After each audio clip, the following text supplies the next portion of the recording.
2, 1. Yo, everyone, you're listening to Filmmaker Mike and the boys. This is Filmmaker Mike. Joining me is Sequester Jester. Hey, everybody. Pinhead. What's up? And Kuya. Hi. Alrighty, so we were talking about sponsorships, how we'd love to land our first sponsorship. But I realized I got a package today. I've been receiving these packages from this company for my OG Filmmaker Mike channel. Rest in peace. I still have to contact YouTube again about it. I'm afraid that I'm gonna get my hopes up and then end up in nothing. But hey, it's worth a shot, right? But anyway, my Filmmaker Mike channel, I got a handful of sponsorships from other companies from that channel. This company has still been sending me stuff, and so I figured, hey, I'm still Filmmaker Mike, and now it's a podcast and it's video, so I can do this during the podcast because they're still technically supporting Filmmaker Mike, and I'm still Filmmaker Mike. So why not? So the company is called Novobox, and they create packaging collectibles, and they basically call it Future Pack, which is their version of a steelbook, a metal case, and they also do displays. So they do them for video games and movies and other stuff. So they sent me a package here, and in fact, this reminds me now, I have a box. Most of what they sent me from like the last few years was a bunch of horror movies. So I think I'm gonna have to give to Pinhead. So because it's, nice. I mean, I'm not that into horror, but he is. Now, unfortunately, the thing that they sent me is just the packaging. There's no movies or games included, but it's really cool packaging. So if you're a collector of physical media, then I think, you know, whether you have the game or not, or if you have the game, you can transfer it into a cooler packaging or case, then, you know, it'll look better on that shelf. So the first one here, the first one I have is Humankind, and it's a really nice steel book. It's embossed. It's like 3D. It pops out. Awesome. Yeah, and then there's a handprint there. I'm not familiar with the game, but it looks cool. And then when you open it, neither am I, honestly. When you open it, there's some nice artwork inside, and there's even a collectible coin here. Ooh. Which is like nice. It's pretty heavy. It's pretty solid, and I'm assuming this is from the game. It says no more. There's some symbols there etched. It's like really heavy metal too. It's like pretty cool. That's nice. So there is. I did get a Mortal Kombat one from them. So I'm gonna have to give this to Pinhead. Oh my gosh. But yeah, the Mortal Kombat one is really cool. Okay. There's even the dragon symbol inside. It's like a coin.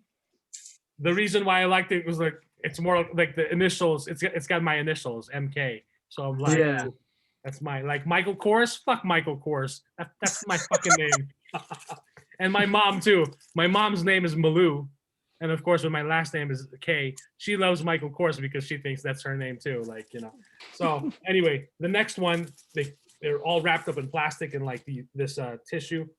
I think this is called 13. So there's that. Really nice artwork. Wow. Yeah. Really nice artwork. Game, right? That's a game, yeah. Okay. I'm trying to. There we go. Nice. I'm impressed with the quality of that stuff. That's not what I expected. The quality is really amazing. So there's the inside. Man.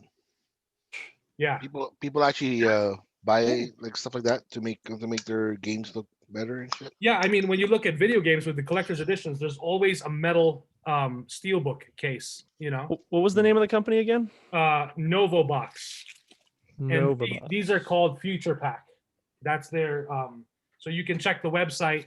Let's see, I'm looking for the website. I'll have it a little bit later. They seem like more of an international company, but I know that some of the stuff that they have was also available in the US. The last one they sent is Troy, a Total War Saga. Oh my gosh. And the embossed artwork is amazing. Just look at that. Yeah. Like, nice. Holy shit! Like, yeah, that's really really cool. There any Greek titties in that? Not that I can see. Oh. Not that I can see, but man, the quality, and then there's some interior artwork as well. And then they sent me a little pamphlet here to show off what they have. Some of their artwork for the future pack cases is when you open it, it forms like an image, not just the front, like it forms one big image. That's cool. That's Yeah. awesome. So the website is novoboxworld.com. So NOVO boxworld.com. Novoboxworld.com. They've Okay. done some artwork for Call of Duty, Resident Evil, Destiny, For Honor, a bunch of video games, also a bunch of movies, some TV series. Yeah, the Mortal Kombat X. Oh, Yeah, Star Trek Online. one of my favorites. They even include like a card with it, like for Star Trek. It's kind of hard to. Oh, But yeah, they you're did, killing me, yeah, Mike. You're killing me. Yeah, they also have metal posters which feature like Marvel characters. There's Vision here, Deadpool. There's some anime, and then they have a leather slipcase, which I got the Shaun of the Dead. That one I'm gonna have to keep. That was really cool. And then the Mummy trilogy, which Oh, looks man. like the actual book with embossing Oh. hot foil. It comes like I'm gonna have to look for those. I know I have them in the box somewhere, but yeah, the horror ones and then the other stuff, whatever. I'll let you guys take your pick. I mean, there's no movies with it, but it's great packaging. And if It you have doesn't those matter. movies, you know, you can just I'm put 'em in. excited. I'm excited. Yeah. So want to thank Novobox for sending Hell me yeah. those future packs ever since, even without, you know, hey, it's Filmmaker Mike is still here, whatever happens. So there you go. First official sponsor. All Hell right. Why not, right? Take it. All Plus, these guys are cool, righty. man. I'll support them all day long. Yeah. So, alrighty. So now we're moving on to the news. Believe it or not, lots of things have happened, and for whatever reason, like, oh, it'll be I was just thinking, like, oh, we're just gonna do WandaVision. It'll be a nice, chill episode, and maybe there won't be anything. There won't be anything newsworthy. Who knows? Probably not. But of course, coming off the heels. But actually, before we get to the news, we do want to address some comments from our listeners that were done in person at work. We want to give a shout out to Dan and Brad for the first two who really voiced out their thoughts on our last episode, which was titled "They Make a Trailer for Trailers Now." Yes, sir. So that's the episode where we discussed. We had a serious conversation. Of course, we kicked things off with the whole Gina Carano incident and her being fired from Lucasfilm from the Mandalorian show. They make trailers for a trailer now. I want to make sure I got that right. So that episode, 2 hours 41 minutes, and you know we were really surprised by how people reacted to that. Not just in person, of course, but also on YouTube. That video of that episode has gotten the most comments on my YouTube channel, which is Jedi Mike, where we upload our show. So first comment we got, let's see, I'm seeing the replies. I need to see all the comments. How about that? Because it's showing me. Hold on. I gotta Almost there. actual YouTube. Oh, yeah. Alrighty. So now comments. Current comments is 20, but of course that includes some of us that replied because we love interacting, and again we love hearing from everyone whenever they have something to say. So let's see. The first one. I swear there was more. Okay, so we got from CNM Lit Reactions. He replied, wow, this is absolutely a great episode.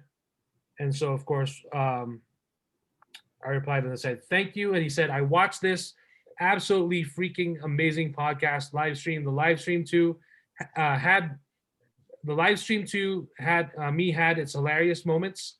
Freaking loved it. And then he said, we basically said, yeah, thanks. We make sure to check out our other episodes as well. And he said, yeah, he definitely will. So we appreciate that. And then we also got a comment from, oh yeah, he commented again and he said, so this is CNM Lit Reactions. I love the podcast that I watched last night. It was funny and hilarious moments with Pinhead, trailer of trailers, and the movie scores on Rotten Tomatoes also, which was freaking hilarious. Meaning the reaction that Pinhead had, that's what I mean by it was so hilarious in my opinion. And because he's so honest and blunt about it, and Pinhead says it like it is. So, and then of course from Data Trooper, another great episode as always. Keep it up, Mike. So I think that was the first comment because it's not showing to me in order. And then of course I replied and I said, thank you. We love podcasting. And he said, of course, I know the struggle of putting time and effort into videos and everything not getting much interaction or appreciation. So, hey, thought I'd let you guys know how much I love the content and to keep posting it. So thank you, Data Trooper. We do appreciate it. So, Hell yeah. and Hell then, yeah. of course, from our pal, Jesse Lewis, who left us our second voicemail, licking cream and Brazilian meats is why this podcast rocks. So, Yeah, baby. there you go. There you Yeah. go, boy. You know, thank you guys for commenting. Anytime you guys want to comment on any of the shows, any of the videos we've uploaded, or, you know, if you want to leave us a voicemail on anchor.com/FilmakerMike, we should have the link in the info box below. Please do. We love hearing from you guys. It's one thing to keep, you know, creating content and then we put it out there. It's another thing to hear back from you guys and know what you guys think, whether it's constructive criticism or your genuine reaction, whether you agree or disagree. You know, we respect everyone's opinions as long as we're being respectful towards one another. We appreciate that. So, alrighty. So kicking things off, a little bit of a continuation from what happened last week, of course, with the Gina Carano incident. She had an interview today that was uploaded earlier today with what's his face? Ben Shapiro. Ben Shapiro, yes. So I personally did not get to watch that interview yet. I know it's like an hour and 5 minutes. I haven't had the time to watch it yet.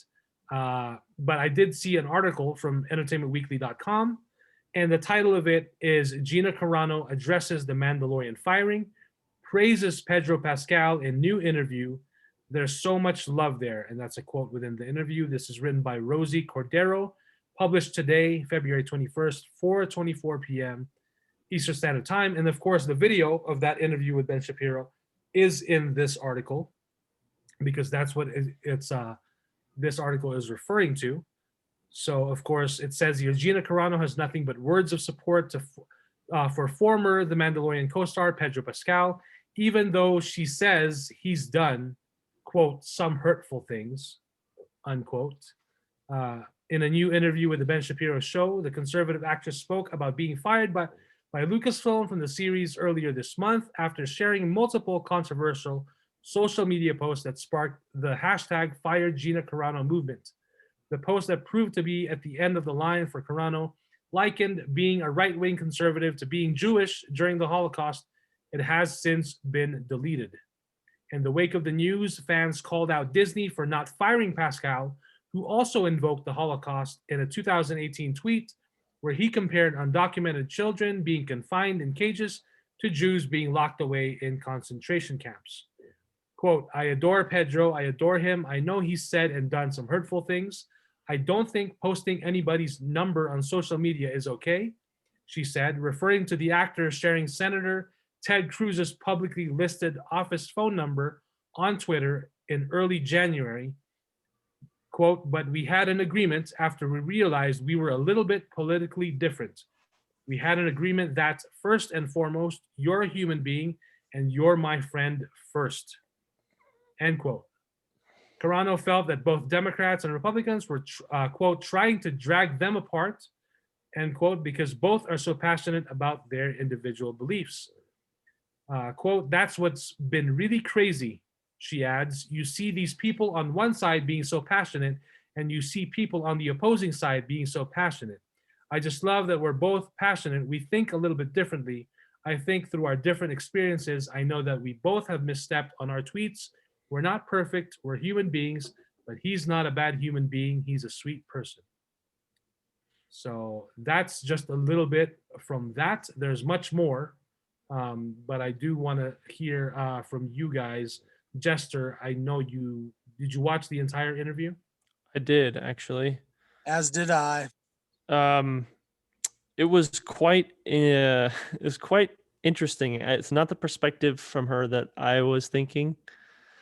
Um, but I mean, when I was watching it, when it comes down to it, she just comes across as a sweetheart. I really don't think she just like, I think like one of her, gosh, what was it when Disney um brought in their executives or whatever, their people to represent her.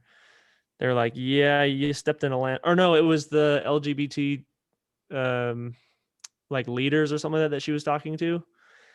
And they said, yeah, like, we understand you didn't mean anything by, the strike number one incident.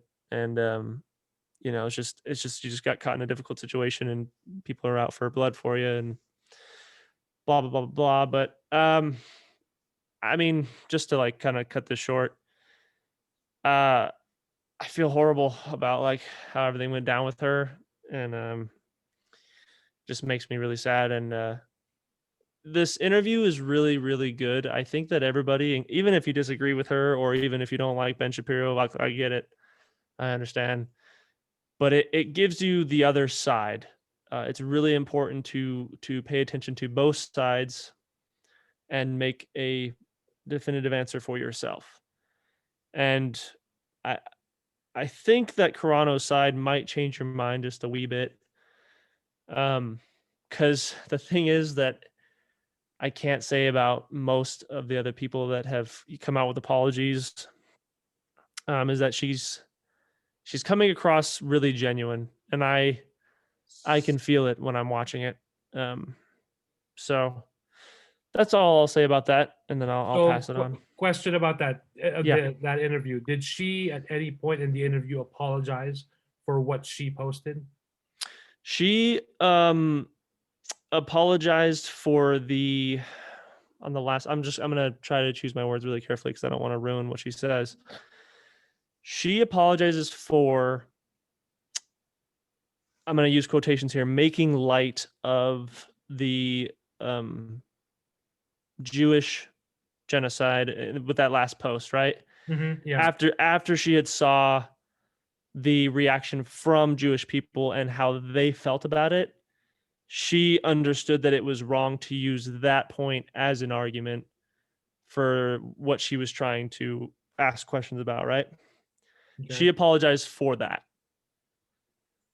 The beep bop boop thing, she had already discussed it with the leaders of the LGBTQ community, and they said you didn't even need to apologize for anything. You didn't.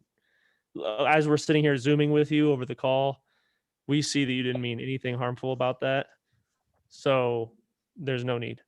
But they were trying to help her, deal with it and work through it on their social media and stuff. So, I mean, like I said, I saw what she was trying to get across from when we were talking about on the last podcast, and she really clarified things in this 1 hour interview, big time. Okay. Kuya, any thoughts? Since you I didn't watch or I didn't catch the interview because I have a particular disdain for Ben Shapiro. Just it's not because of what he believes in. It's the fact that his arrogance of thinking that he's the only one with the right answers. That's what I don't like about him. Understandable. So if she apologized, or if she said what she said, then that's what she said, and she still got fired for it, and there's nothing we can do about it. Again, like we discussed about this last week, in the fact that no matter how how bad you think your how bad things are happening to you, like as a political figure or somebody that has your your beliefs, and then you're getting persecuted for it. Nothing. I don't think anything would compare to what happened to in World War II with the Holocaust. You know what I mean. So for her to compare her plight as a conservative in Hollywood, um, being like being nitpicked on by social media and all these people, she felt like she's being persecuted. I understand what she was trying to say, but she shouldn't have compared herself to the Holocaust. That's a still a touchy subject for people. And if she apologized for it, then that's fine. Unfortunately, the powers that be decided that she's too volatile to be kept on. She became a liability for Disney, and that's not a good thing.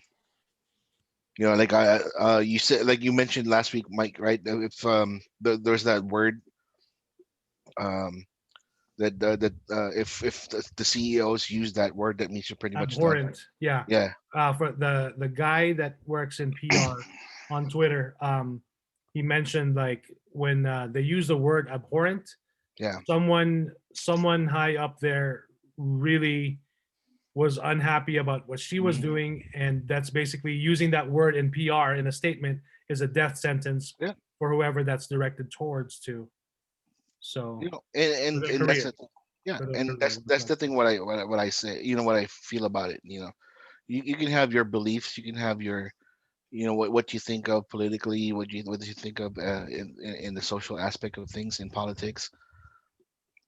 you know your life as a celebrity, you shouldn't be you know dragging your job along with it.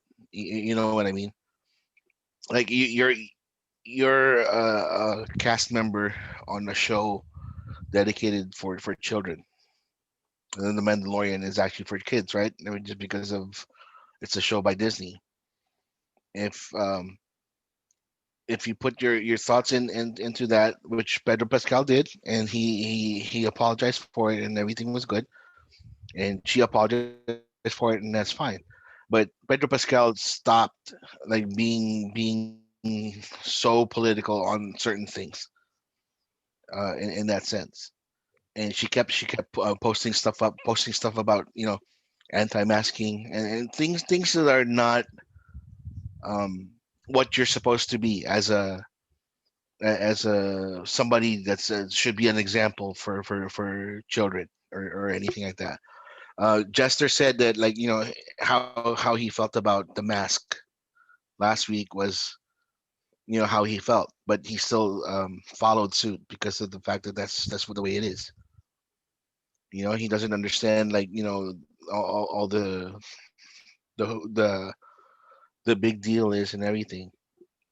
And yeah, I understand, like, where people are coming from in that sense. So I'm glad that she got this out of the air. I'm glad that she has a platform to speak her mind and all that stuff.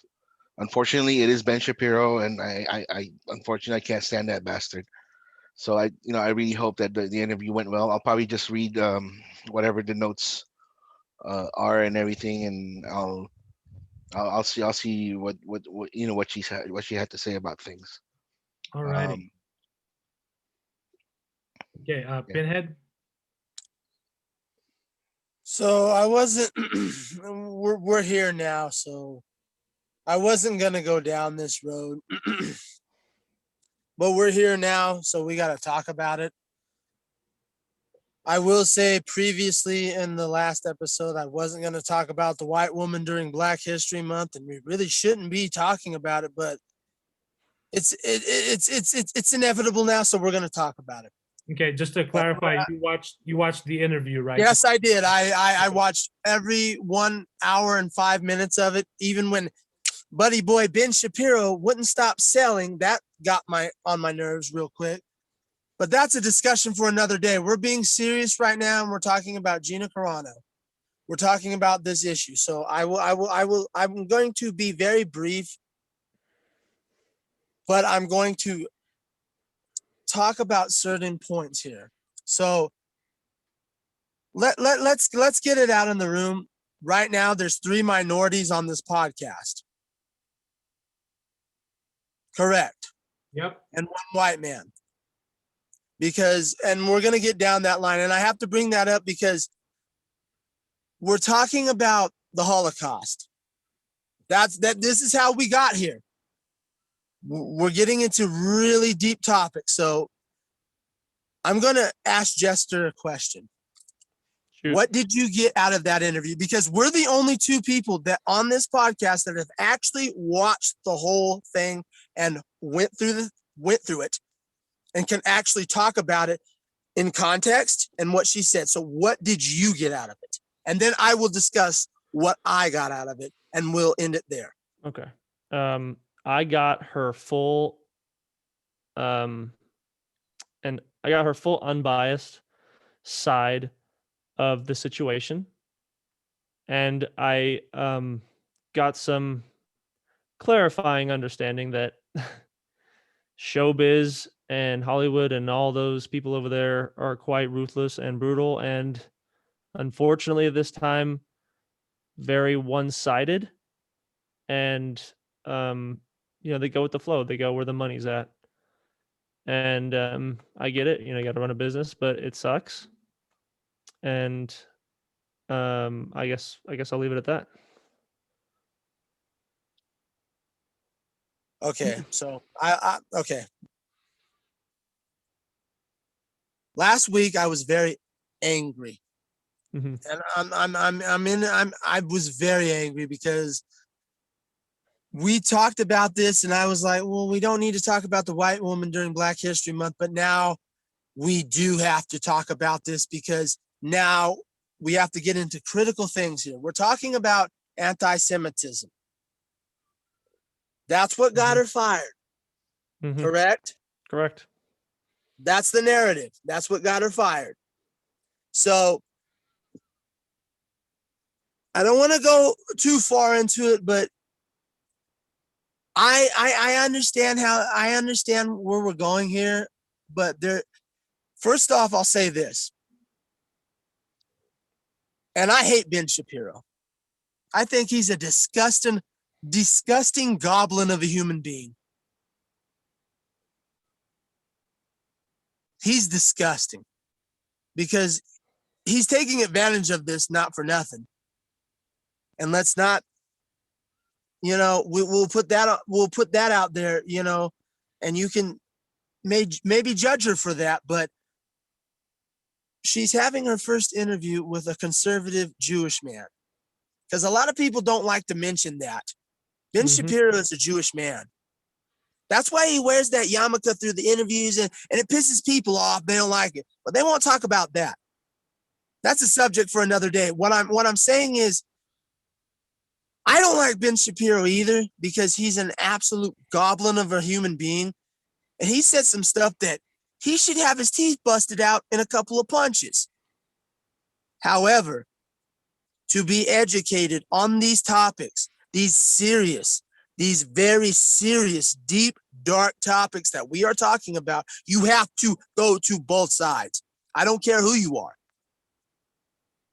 You have to listen to the bullshit in order to learn past the bullshit.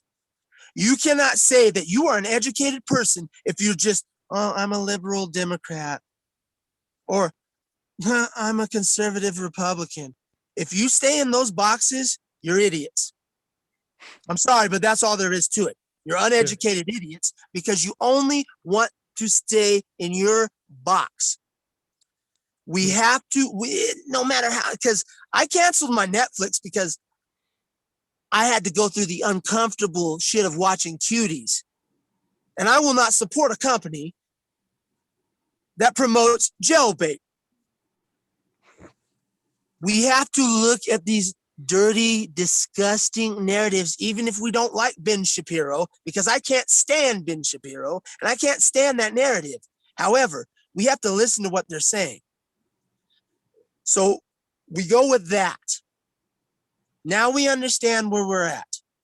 Now let's get into, and I'm going to end it real quick because I've gone on long enough. We're talking about anti-Semitism, which is racism, correct? We can all agree on that. Right. Yeah. Okay. I'm going to say something here, and a lot of people are not going to like it, but I'm going to say it because it needs to be said, because this is why I have a problem with this.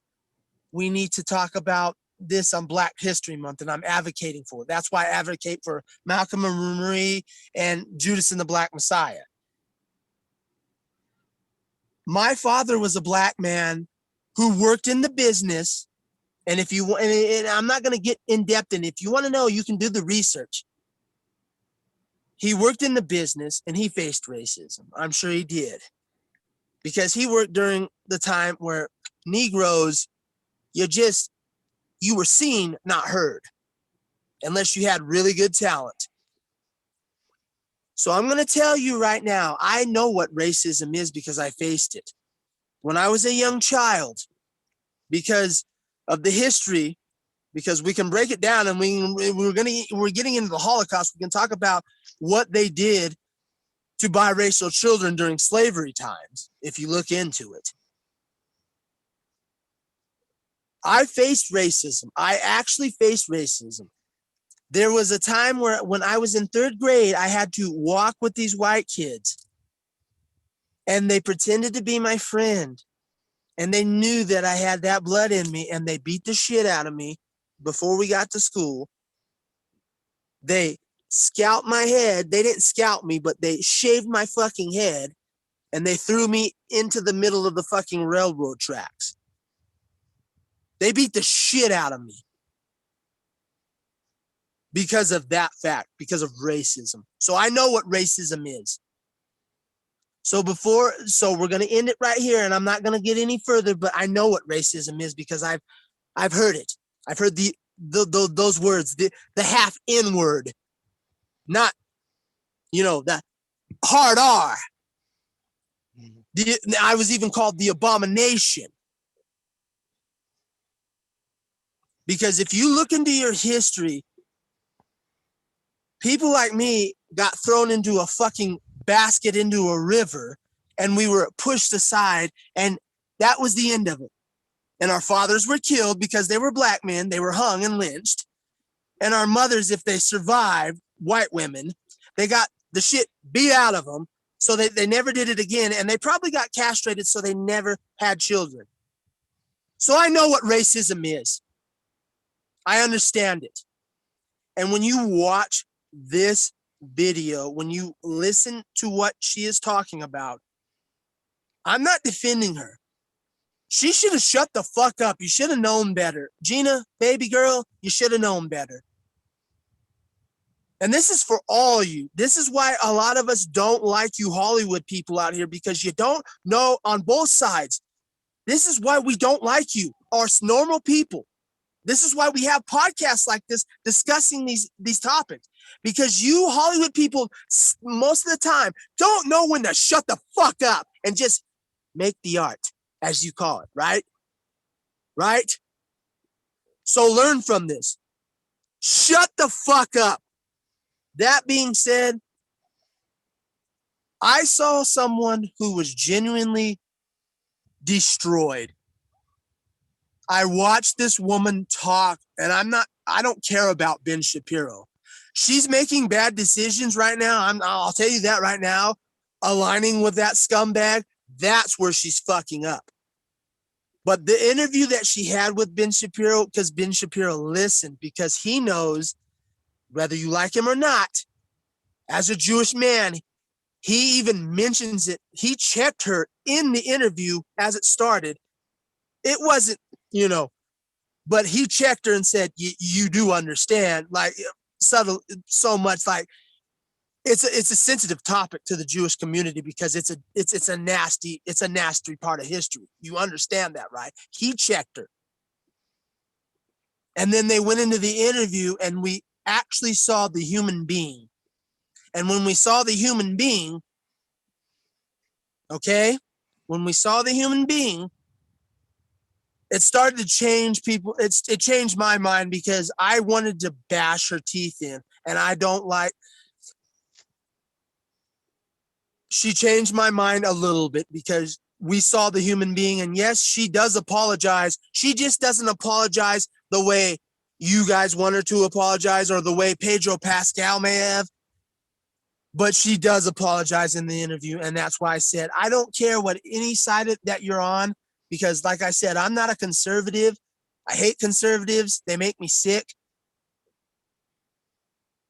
But I'm also starting to hate these radical liberal Democrats because they're starting to take it to a new level and make guys like me and Jimmy Dore and Bill Maher, who are trying to fight the good fight, look like we're Trump supporters. Because I heard that the other day. I'm a Trump supporter because I had a dissenting opinion. That shit needs to stop. So I would encourage everyone, no matter what side you're on, liberal, conservative, independent, it doesn't matter. If you want to learn a thing or two about this woman, really learn about it and not what the narrative is and all this bullshit. Listen to what she says and then judge her. Listen from her mouth what she said in this interview and then judge her. And after that, if you say, you see, because I can see some of the things that you'll discuss and I understand that. But if you do not look at this and watch the interview, it's not, you don't have to pay Ben Shapiro. It's on YouTube. It's free. It was different because they paid for it so his cult fans could have it. We get it. You don't have to do that now. You're not paying Ben Shapiro. You're paying your God's YouTube, Google. Okay? It's free. Watch the interview and then you judge for yourself, not based on what I told you or what FilmakerMike or Kuya or Sequestered Jester told you or what CNN or Fox News or You please use your brains. Don't make them just useless husks in a skull. Use your brains and watch the shit for free and then come to the determination. So I'm gonna have That's to. in the point. And then I'm done. Okay, so I'm gonna have to correct you on that, Pinhead. While the video is free on YouTube, it's on Ben Shapiro's channel, 1.3 million views. I get that. I am pretty sure they are monetizing from that. I'm sure they are. And that's why when Jester said unbiased interview, what bothered me about this is that she's doing this sit down interview with her brand new business partner / boss. Mm-hmm. That's where she messed up to me. Huh? And I think I just mentioned that. I don't think I said unbiased. I think I said you have to look for yourself to watch. You have to. No. I know. I actually mentioned the fact that's a bad mistake. I even said that. Do not align with this motherfucker because it's bad business. It's bad business. This is not helping. And that's why I'm just clarifying, because when Jester said unbiased, it's not unbiased. I'll say that. I want to hear from her, but the fact that she did this interview with him is not completely unbiased because we all know what side he aligns on, and we all know that she signed up with his production company immediately the day after that she got fired. And not for nothing and I understand that, and not for nothing to add on to your point, it's no coincidence that she aligned with a conservative Jewish man. Right. Okay. So but it still doesn't take away from the fact that you have to watch this. Of course, not at all. But I want to there's no education in that. Right. But I want to make it clear that this interview is on Ben Shapiro's channel. So he will no doubt be monetizing from 1.3 million views. There's no way you can't be making money. There's no way he didn't know this was going to blow up, especially after she garnered lots of support. Immediately, the day after, Gina Carano signs a deal with him and his production company, hey, you want to support her next movie that she's going to produce? Sign up for how much, and then That's true. Then they even put a Star Wars quote in there. We know she's done with Star Wars. Why put a quote of Obi-Wan Kenobi? You've taken your first step to a larger world. What does Obi-Wan Kenobi have to do with this new Gina Carano project, or Star Wars for that matter? Cara Dune, as far as we know it, is done. Unless Disney pulls a 180 and recasts the character. Who knows? It's up in the air right now. But we also, full disclosure, since we went down that road, you're right. But we also have to not gloss over the fact that Google/YouTube is monetizing this, and Susan's getting her, Google and Susan are getting their fair share of that too. So where's their responsibility? Right. Well, and that's why we can't just keep going on Ben Shapiro. Where's their responsibility? Because they're monetizing the shit. They could stop it. They could shut it down, and they don't, because they can get, like you said, it's traffic, and they're making money off of it. So Google and YouTube is just as egregious as Ben Shapiro is. Sorry, but that's the fact. Right. And I still need to watch the full interview for myself. So everybody does. I'm trying not to comment much on the specific interview. But exactly. You mentioned that Ben Shapiro was selling something, which I assume is the subscription for people. No, he was selling. What was egregious, and Jester can attest to this, he wasn't selling his subscription. He was selling the people that pay for him. So it's not that he was selling subscriptions. He was like, so we're getting into the meat and potatoes of the story, right? We're talking about real serious situations. And then all of a sudden, Shudder is sponsoring us right now because they are the greatest. And then he would do that. And then we go to another company. Then he go, by the way, and he make it subtle too. I'll give him credit for that. You know, he's not dumb. None of us can say that. He wouldn't have gotten as far as he is if he was fucking stupid. So I'll give him that, where he does this. Gina, can you tell us about what you said about the Holocaust text and it? And she said, and then right as she's getting into it, by the way, Walmart is selling my, so that's the problem that I have. But other than that, we do get into brass tactics because we have to. Gotcha. All right. And there is serious discussions had there. Right. What I'm saying is, and maybe I'm not articulating it correctly, but what I'm saying is to be educated on all the facts, disgusting as it may be for us three, because I don't like these guys. People think I do, but I don't. We have to be educated, and we have to listen to the nonsense. We really do. Or we can't not discuss it intellectually. We can't. You cannot say it goes with the Snyder Cut with these guys going, well, it's garbage. You haven't seen it. How can you talk about something you haven't seen? Right. You cannot critically talk about it unless you've seen it. Right. All right. So I think Jester has something to say. Oh yeah, I just wanted to cut in for a second, just kind of defend myself on the unbiased topic. What I meant by unbiased was that he would ask her a question and she would answer, and then he in no way would try to steer the answer in any way. He just let her talk, and then he asked her another question. That's what I meant. Okay, cool. But yeah, again, like just with the word unbiased, like connecting it with the fact that she's doing this interview with her brand new business partner / boss.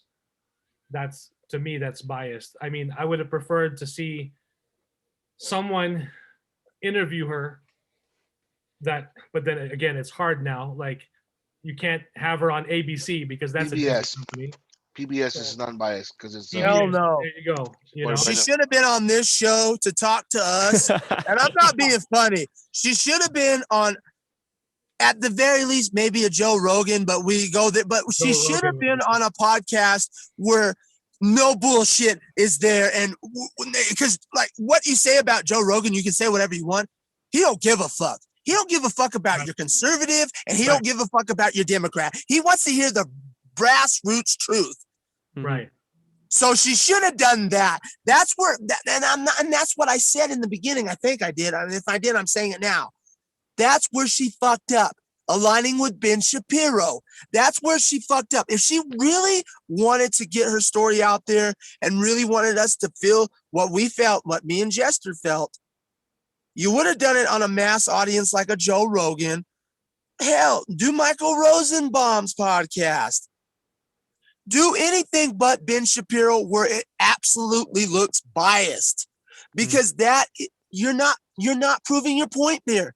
That's the same thing as a Democrat going on a Bill Maher show and talking about, come on, you're not doing it yourself favors there. I get that. I understand that. I'm not oblivious to this. I know people, Pinhead, you're a Trump supporter, because I keep hearing that shit and I'm tired of hearing it. I hate Trump.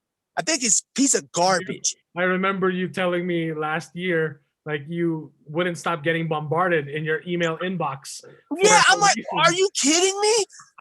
Like, and Trump was like, yeah, you're our hero. And I'm like, I never donated to you. I never voted for you. So how'd they get your email? How'd that happen? Probably because my grandmother is a diehard Republican and we're on the same. That's the only way. Because other than that, there's no way. Because the last 3 presidents I voted for, I won't tell you who, but they weren't exactly conservatives, and especially that other one that you love to hate over there, who you call, we won't get into that. His name is Barack, but we won't get into that. However, the point of the matter is, to be educated, you have to watch it, and you have to sit there and listen to it. And then this idea that we can't have conversations like we're having right now is ridiculous. Like the conversation you guys had at our work. We won't say where, but that was a kind of heated debate, but it was still a civil one. No one threw punches. No one called mama. Like, no one said, "Oh, your mama's a bitch," or this and that. No one took it to another level, and that needs to stop. That's all I'm saying. It needs to stop. We need to get back to having debates again, where even if I don't agree with you, I'll listen to your debate. I'll talk about my point, and if I don't agree with you, we go our separate ways. And if you are a racist piece of garbage, stay the fuck far away from me, please. You're right. You are entitled to have that opinion, but I don't want you near me. So stay over there. But in order to understand that that is the person that I need you to be over there, I need to have a conversation with you first, a real conversation, not the bullshit. And that's all I'm saying, not the bullshit. Right. And then just to tie it back to that Entertainment Weekly article, she does mention that, she was passionate, Pedro Pascal was passionate, but bottom line is that they're both friends. So they came to that agreement, which I think is a great reminder that, yeah, we can have different beliefs, but yeah, I definitely side with Pinhead. I don't like racists either, because I've also experienced my share of racism. Exactly. I know you have. But nothing as terrible as you've experienced, and I'm sorry that you experienced that. But then, without, like we talked about in WandaVision, Monica Rambeau says, that experience, that pain has been part of my truth. And it's what's made us us. Exactly.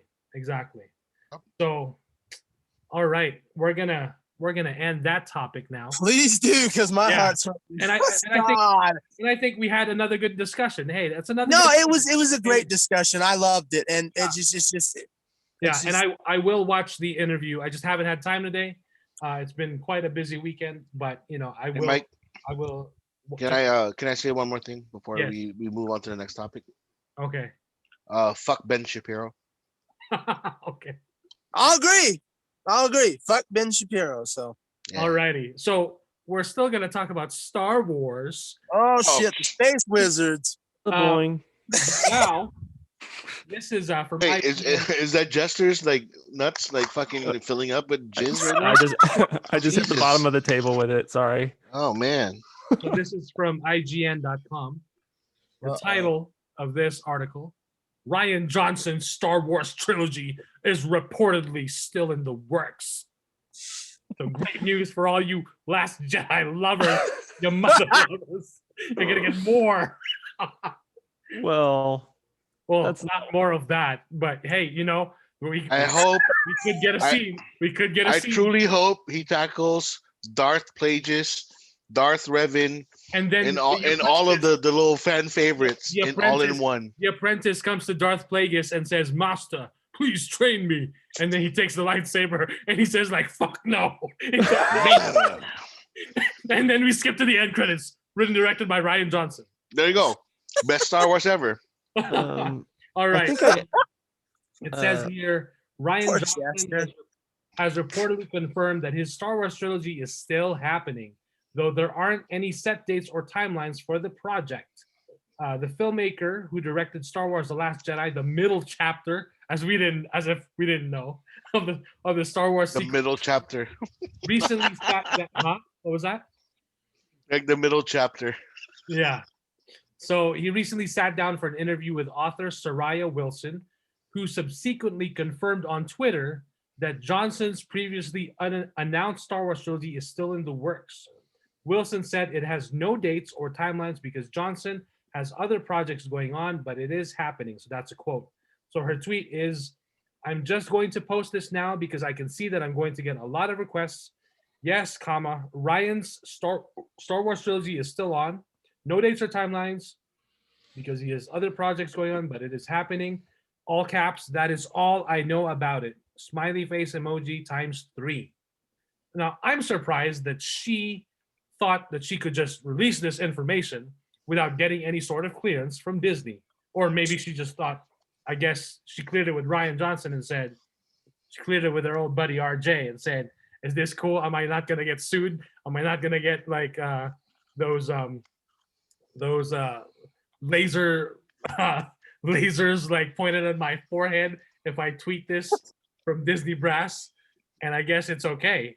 So so it says here he's going to be working, of course, alongside his longtime collaborator Ron Bergman, who was on board as producer for The Last Jedi and then a lot of his projects. It was understood that the trio of stories would, quote, introduce new characters from a corner of the galaxy that Star Wars lore has never before explored. Ooh. Spicy. Lots of So potential. that means, Mike, there's no expertise that's going to critique No, it, right? and he's gonna be like, "Fuck y'all, who you think you're experts? I'm the expert here. I'm crafting this side of the galaxy. You think What? you're a Jedi? Oh, you like Jedi spirits fighting other Jedi? Oh, here's more."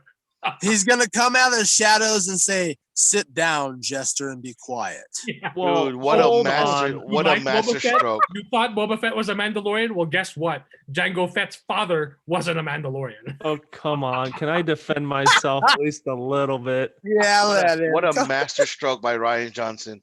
Oh, he- we're gonna do it in the Star Wars universe, but not the one that you know about. There's no comics or books about this shit. I'm gonna make it. Everybody has superpowers using the Force and shit. So if I'm being completely honest, and I even tweeted on Twitter about this. Excited? No, hell no, I'm not excited. But I am glad he's doing his own thing. So I think where it messed up in The Last Jedi was that he was like putting his hands in the cookie jar when he shouldn't be. And been in like trying to rewrite stuff that was already like in place. Mhm. I think I'm not a huge fan of his movies. I don't really like the guy. When I hear he's directing a movie, I'm not like getting stiff in my pants.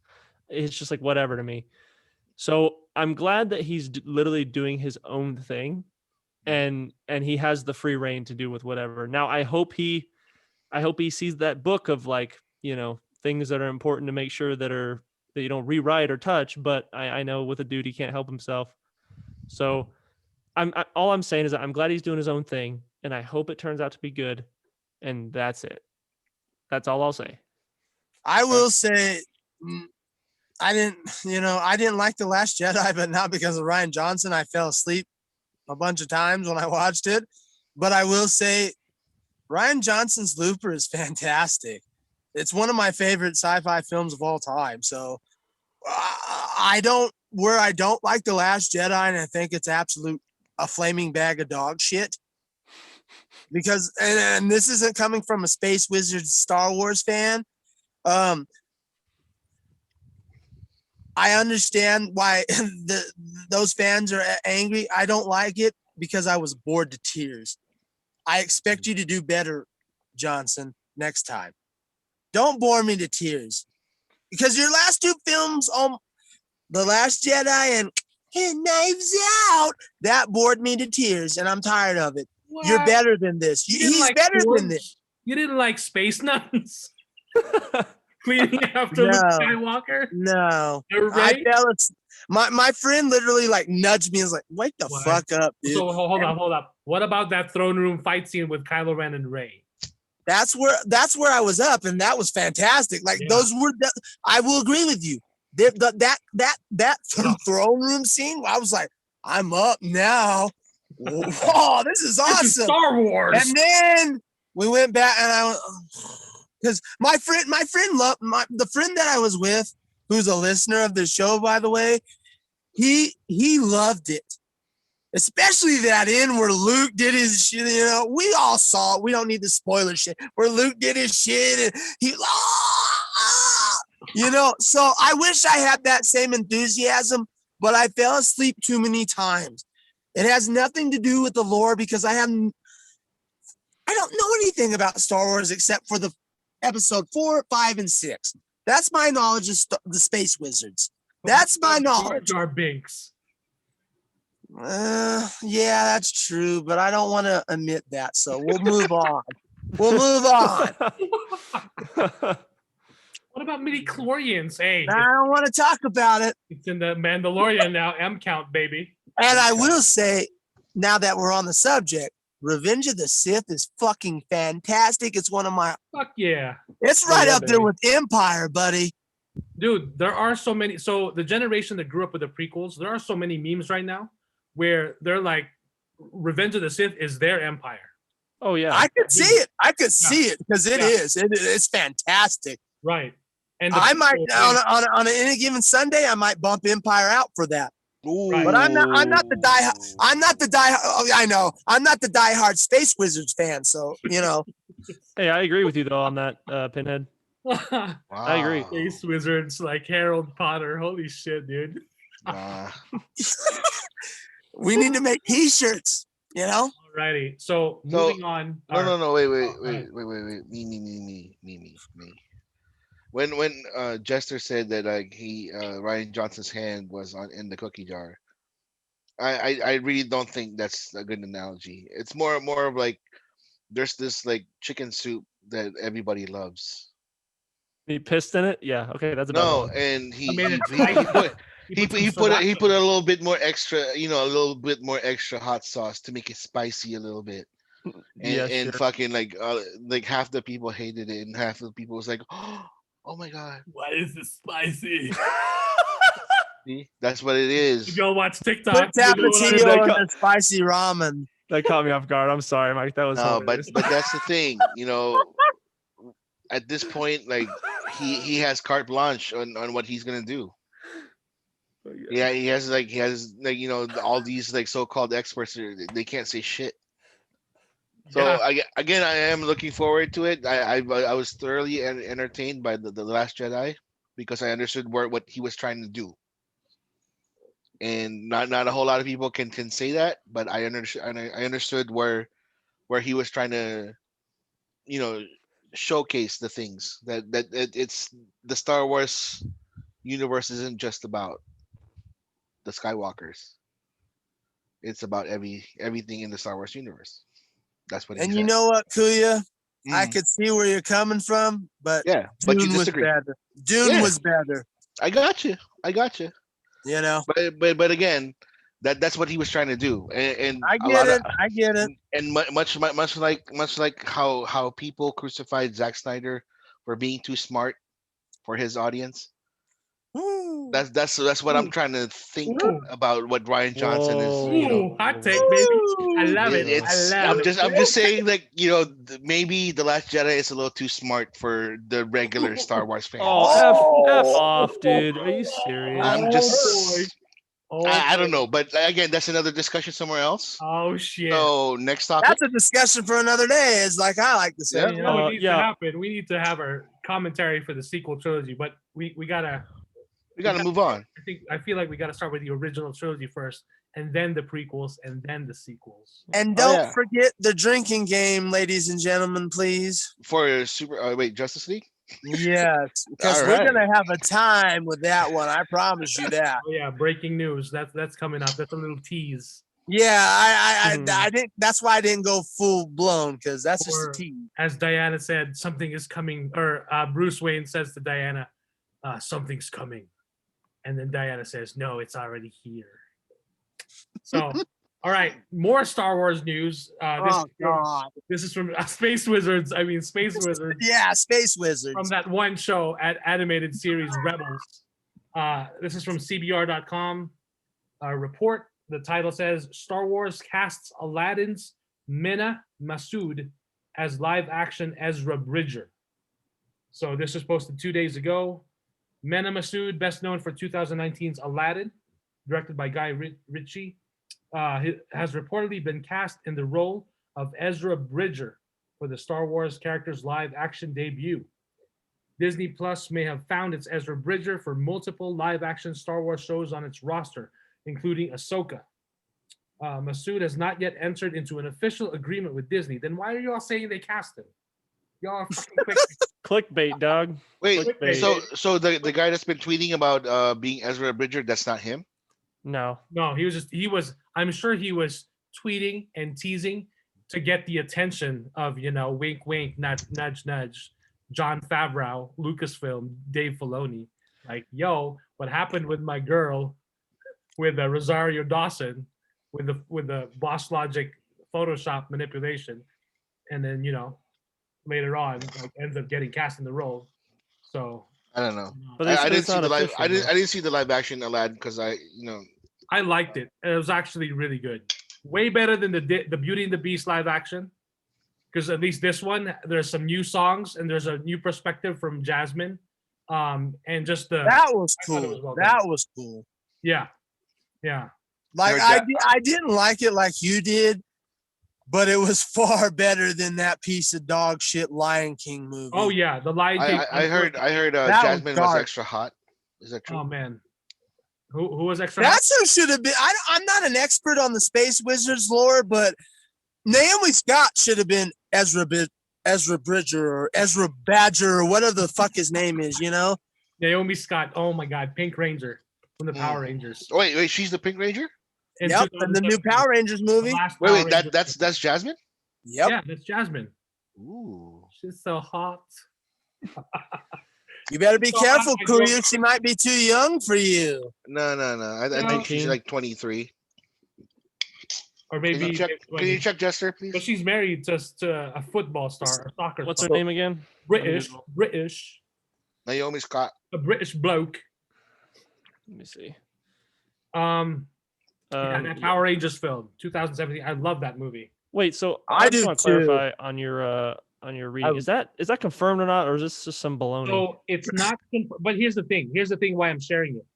I Oh saw shit! this- I saw this. Not to interrupt, but Naomi Scott's 27. So. Hey man, that was my job, and I was going to say that. Well, you're too slow, buddy. Well, I didn't want to interrupt Mike. Sorry, Mike. Sorry, Mike. It's all good. So the only reason why I shared this is because I saw this news story pop up on several sites. So it seemed like it was getting, but who knows again, right? Okay. So until they do an official announcement. Right. And that's why when I was reading it, like and I guess they're just reporting it, like, but then nothing official. Like, then why are you saying that they cast him? Like, Well, in your defense, Mike, this has been happening quite a bit in the last week because we got the Chun-Li thing with Mortal Kombat and everybody thought it was a hoax. But Jezebel actually reported that why is Chun-Li not in Mortal Kombat? Yep, it's fucking true. So it wasn't a hoax. Jezebel reported it, which is supposed to be a reputable source. Yeah. The Grace Randolph of the world of the. Right. Some people Anyway, make the joke. they reported that and it wasn't true. Like, do a basic third grader's research, please.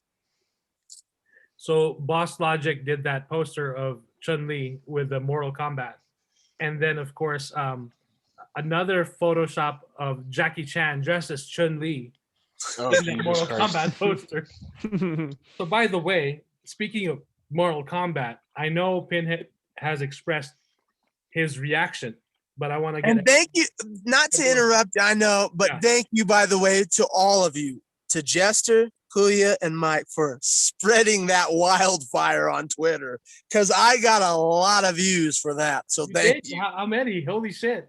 I'm up to, I think, 18 or 19, which is pretty Dude. big for a lowly little peasant like myself. So, Hey. Killing you it. know, you guys, I love you guys. Thank you for that, because it spread. They're like, it's here. That's why I said it's here, it's here, it's here, because everybody was bombarding me. So thank you for that. Oh yeah, no Sure problem. thing, buddy.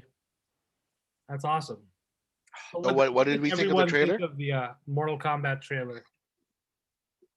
Real quick. I'll step back. You guys can talk about it. I saw it with the wife, and she says Now like, I'm intrigued. and no, and she says like, she was like all quiet the whole entire time. Oh, And then as soon as she saw Scorpion, Hiroyuki Sanada, it's like, who is that? I said, oh, that's Scorpion. That's Scorpion. Oh my God, we have to watch this movie. I was like, oh, okay. Right, she likes Hiroyuki Sanada as an actor because he's awesome. okay. I'll Um, give her a pass for that one because I understand that because he's a fantastic actor. And Yep. that's, I think I mentioned, I don't know if I did in my video. No, I didn't, but he is a fantastic actor. And that's one of the highlights, but No, that's where it stops. Pinhead, my question is, who the fuck is Cole? So, oh man, I wish you wouldn't ask me that, but so we're getting down this line and they backstepped. I read another article where they backstepped and they went, it ain't Johnny Cage. So they're playing this little game where first it was announced, and I read the article, it was announced by, and this was in Variety. The production and the director themselves announced that everybody was getting mad. Where's Johnny Cage? We want it now. You better do it. And they had to go forward and go, well, Cole, he's not Johnny Cage, but he's a Johnny Cage-esque character. Wink, wink. That wink, wink bullshit. He didn't look like a dickhead. So, yeah, he's a Johnny Cage-esque. They're trying to do this shit where he's a Johnny Cage. They're saying he's similar to the first Mortal Kombat film in '95, where he's a Hollywood arrogant prick and he has the same mentalities, but he ain't Johnny Cage, right? yeah. A kiss and a blow. Stop doing that, Hollywood, by the way. Stop doing the wink and the gun, the kiss and the blow. We don't want that shit. We're tired of it. We are sick of this shit. Mortal Kombat is so basic. It's a basic bitch mentality. And you guys make it so complicated where, we got to tell these intellectual stories. It's Mortal Kombat. Do you not read? It's called Mortal Kombat. Stop the bullshit. And I'm done. Enough. By the way, I love your comparison on your trailer reaction to like Star Wars, where like he's not Luke Skywalker. Am I wrong? Am I wrong? No, you're not. Because because if that happened, then the Last Jedi bitchers would have had a reason to complain. Oh, yeah. So, am I wrong? No. you're not. So any more reaction gesture? Yeah, no, so I didn't get as far into the Mortal Kombat like train as Pinhead is in. I liked, so my Mortal Kombat starts at Mortal Kombat 2, the arcade machine, and then ends there, which is why I have the arcade one up cabinet, because I love it. So I'm jealous of you, man. for me, I'm excited. Like, when I saw Sub-Zero and stuff like that, I was like, man, I can't wait. This is just gonna be fun to watch. I don't really care if there's a damn story or not. Like, it's just gonna be, just awesome fighting and yeah. Oh yeah. So that was the actor's name you were telling me. I did not know that was his name who was playing Scorpion. But when I saw his face, I recognized him, and I was like, dude, he's Ryuki awesome. Sanada, yeah. Yeah, I cannot wait. So I think it'll be a blast, man. It'll be fun to watch. Yeah, he looks so smooth, like killing those fucking Oh poor Japanese folk. yes, sir. It's gonna be fun. And I'm glad that Steve Harvey got fucking hired on and Why'd you gotta go there, man? Hold up. Hiroyuki Sanada is playing Scorpion? Yeah. What the fuck, dude? You didn't know that? Love this guy. Yeah, Yeah. that's the one reason why I'm not that's the big completely ticket. blowing my top. That's the big ticket. Like everybody's It is. It really is. Because who else is there? Like, I loved him in Last Samurai. Yes. He was also in Endgame, where Hawkeye is not Hawkeye. He's what's his name? Ronin. Yep. And he fights him in the streets of Hong Kong or Japan. Yakuza. Yeah, he's the Yakuza leader. He was the Yakuza guy. Yeah. Yep. If I'm not mistaken, he was also in Westworld. Yep. And season 2. Man, I Season love 2. this guy. This guy's fucking. by the way, Samurai World. Yes. you know, we got our boy playing Shang Tsung, Kuya, right? Yep. From The Dark Knight. Yep. Oh my god. What's his name? And he looks fantastic. It's I wish it was Carrie, but isn't Carrie dead already, right? Carrie The original? Yeah, the original. No, he did Mortal Kombat 11. He voiced it. No. I'm talking about the original Shang Tsung. He's dead, right? From Mortal Kombat 1, right? Yeah, From yeah, the 1995 version. Yeah. No, he's alive. He voiced the new Mortal Kombat as Shang Tsung. Oh, okay. Yeah, He's alive, and he hit the wall very hard, I'll admit, and almost died. Yes, but he voiced.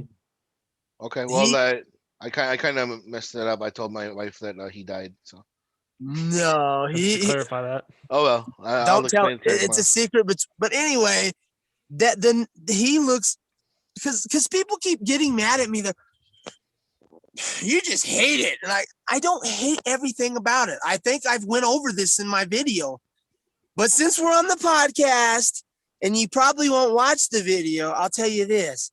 I love that everybody is happy about this. I love the fact that non-Mortal Kombat fans are happy about this. I really do. Because if they push it and they keep pushing it and make this something big, maybe the studios will listen and then go, maybe we should work on a real Mortal, because the problem I'm having with this film is it looks like Mortal Kombat Legacy. Mm-hmm. Like I said in my video, and with a Warner Brothers / New Line Cinema budget, it should not look like Mortal Kombat Legacy. Mortal Kombat Legacy on YouTube was good for YouTube. It's not good for a big blockbuster fucking movie.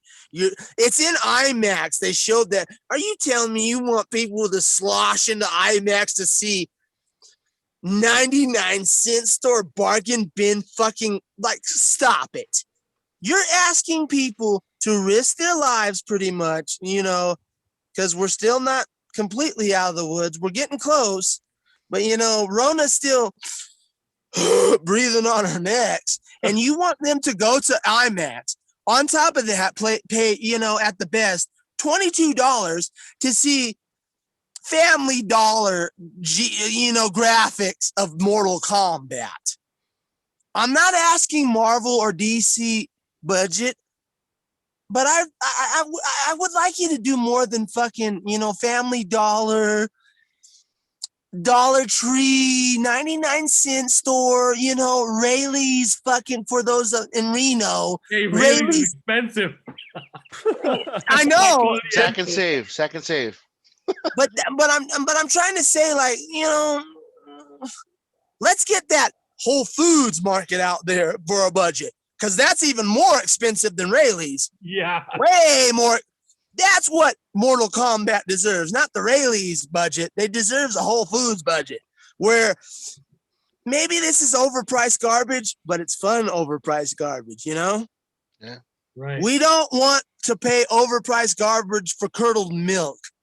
And that's what this movie is. It's curdled milk. So So- just to add to the cast, Ludi Lin is playing Liu Kang, who is also the Black Ranger from that Power Rangers movie from 2017. So next article, he has been cast in the CW's reboot of Kung Fu. So I guess they're rebooting Oh, Ludi Lin on the Wow. CW. Wait. So he's gonna play David Carradine's character, Grasshopper. I am trying to see It- if that's Kane. Lin is set to play the character of Kerwin, heir to the billionaire Tan family fortune. He is described as dashing, handsome, physically fit, and impossibly charismatic. So wait. That's not Kung Fu. Yeah, right. He puts on a suave playboy act to the world, but is driven by a deep hurt and antipathy towards his father. An erotically charged partnership with Zilhan will provide Kerwin with just the path to revenge and vindication he has been waiting for. That ain't Kung Fu. That ain't Kung What the Fu. fuck is So that shit? That ain't Kung Oh, Fu. CW. So you gotta Jesus have some fucking song. Christ, CW. And why would you name somebody Kerwin? Yeah. Can we just do Kevin or can we do Erwin? Can So we while we're at it, why didn't you just name him Buck? You know, Buck is gonna do Kung Fu. You know. Oh, so I guess I need to read. So I skipped to his part. So here's the description. Oh, man. Hold on. Jeez. Okay. I'm sitting Kung out. Fu, which follows Nikki, Olivia Liang, who's been cast, who is in the middle of a quarter-life crisis. Oh, Jesus Christ. I'm sorry. Can we just stop there? Let's go ahead and move on. Yeah, please do. This Please. I don't want to listen. I don't want to hear anything about this. And go on a life-changing A journey. quarter life crisis. How Our fucking listeners don't even want to hear this bullshit. Let's move on. Like, how fucking millennial can you be with this shit? Hey, you gotta capture your audience, right? Fuck that. what audience? The Clearly not meant for you. tumbleweeds?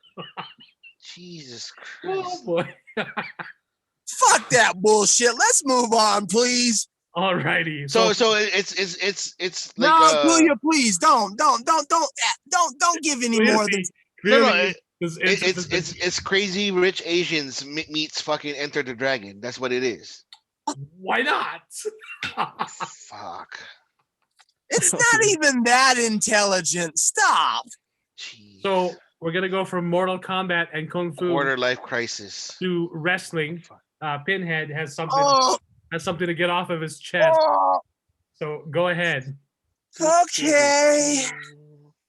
I know I've ranted enough, but for you listeners and podcast viewers, and I'm not gonna go too far, but the only reason why I asked Mike to do this is because a couple of people in my community who listen to this podcast are not talking about wrestling. So we're gonna talk about wrestling, and it's relevant because we're heading into WrestleMania season, and everybody watches WrestleMania, even the celebrities. Mhm. And I'm not talking about, yesteryear celebrities. We got a current celebrity who's supposed to be something big in the Latino community actually wrestling right now is Bad Bunny. So whoever that is. But he's supposed to be a Grammy Award winner, and he's running amok in wrestling right now. So that Wait, tells who is he wrestling? he's not wrestling anybody. Currently, he has the 24/7 title. So Oh my fucking we're gonna get into that in this review. So anyway, because I this is why I'm very angry and I'm tired of this shit, and this is why professional. Oh, excuse me. I know I got corrected. I got put to the fucking table. They went, "Oh, you're wrong. It's not professional wrestling. You're right." So I'm gonna take the hat off. I lose my hat because you're right. It's not professional wrestling. It's sports entertainment. So here we are. Sports entertainment. And this is what we got. Today's Elimination Chamber review for the WWE. And this is why Vince McMahon gave his money to the Peacock deal, because he needs money. Because for a lot of you that don't know, he actually he sold quite a few of his shares in stock, his power, to pay for the XFL. And he took a bath on it again because of the coronavirus. So now we're getting desperate. And here's where we are. Here is where we are at. For those of you that care, and I don't know why you still care about this shit. Full disclosure, this will be the last one I do because I canceled my WWE Network subscription. It actually canceled today, so thank God if you're up there. Thank you for releasing me from this disgusting pain, because this is worse than the Stand. Here we go. The winners of this bullshit dreck. Sorry. All you need to know is this. And this is for the podcast listeners, because we got a beautiful woman who busts her ass, and she's a pretty big commodity right now. Her name is Sasha Banks. She was in a Mandalorian. You saw her in the Mandalorian, and you enjoyed her. And you should have struck while the iron's hot, right? Right? No, not Vince McMahon. He decided to put her in a bullshit tag team match that progressed no storylines anywhere except for maybe a couple of premature ejaculators who'd never seen a woman's pussy before. Oh my gosh. You know? And they went, oh, well, that's great.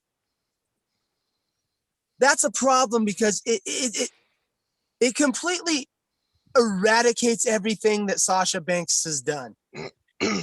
For those of us who don't know her from the Space Wizard spinoff show, The Mandalorian, we know her from wrestling. Okay? I know people are getting mad. Stop saying the Space Wizard shit. We're tired of it. Star Wars. Yeah, I get it. But before John Favreau and your buddy, what's his name? Clint Eastwood. He's the Clint Eastwood of Star Wars, you know. I don't know what. Filoni. Yeah, that's Holy right. Filoni. Get out Holy of here. Filoni, that's right. Before those two hired her, she was doing pretty good business in the wrestling ring. She's beating a legend right now, and getting close to beating a legend in title shots, but they stopped that dead in the tracks. So now we got Sasha Banks, Bianca Belair, two of the most talented women in this business. They know how to, I know I'm saying that dirty word, they know how to wrestle. They're attractive. They look good. And what'd you do to them today? Well, let's take a look, because we educate people here. We're not going to go, I'm not going to go into, because this is going to turn into a 70-minute rant, and I'm not going to do it. So we're going to go over the results. Oh, God. I don't know if I can even read this shit, but anyway. You do it, baby. Don't worry. Oh, God. So Daniel Bryan won the Elimination Chamber match. But did he? The shadow came in of The Rock, Dwayne "The Rock" Johnson, who, I love you, man, but you're starting to get me into that John Cena territory with that bullshit, because you're affecting business behind the scenes now. So it was a waste of time to do this. We all wanted, yeah, Kuya, you're right. Yes. Fuck that shit. Vince McMahon said no. He's gone. He got dispatched like I dispatched people at Sindel in Mortal Kombat. He got dispatched like a fucking piece of trash. And long story short, at WrestleMania, we're getting Edge versus Roman Reigns. The Rock's. I'm not doing it. I'm not doing it. So we go down the line. You know, we're having a great time, right? We're having a great time. You know, this flaming bag of dog shit keeps going on. But you guys wanted me to talk about it. You know, Riddle defeated Bobby Lashley and John Morrison. That was a good step in the right direction because, and I don't know why you're doing this shit, Vince McMahon. Somehow, I don't know if you listen to this, you old fuck. I want you to understand. You probably, you know, we're peons. Please stop doing this shit. His name is Matt Riddle. We know him as Matt, but you know, he's the Riddler now. His name is Riddle, but at least he won the belt. That's a good thing because we need to cultivate good stars in this business. So that was a step in the right direction. So we're going to wrap this up. Everybody wants to know about the main shit. So right now we have Roman Reigns as the main event versus Edge. For you wrestling fans out there, and I'm going to really critically talk to you, let that sink into you. Roman Reigns versus Edge as the main event to the Super Bowl of wrestling, which is WrestleMania. Let that sink into you, and we'll go down the line for the last few, and then we'll end this. And because I know people are like, oh, we don't want to hear this shit. It's wrestling. But I'm gonna wrap up my point because this is why the business. This is why you people out there who don't like wrestling and look at us grown men, or why are you watching wrestling? You're a grown man. Well, the only reason why you have that mentality is because this business has been exposed. Like giving Bad Bunny a star who, you know, he shouldn't be in there, but he's got a belt. And you know what's next? Because they're talking about it, Cardi B. Cardi B, Vince McMahon likes Cardi B. And we're talking about Cardi B coming into the wrestling business. Oh, that's right, sports entertainment. Do you not understand why the business has been this exposed now? What's next? Carrot Top? He's going to win the world. We're going to go back to the David Arquette days. Carrot Top will win the heavyweight title. This is getting old. So we're going to wrap this up real quick. Nia Jax and Shayna Baszler won the fucking title against Sasha Banks and Bianca Belair. I don't get this. So if I was a general manager, if I was a general manager and we're coming up to one of our biggest events in world history, the one that makes us the most revenue.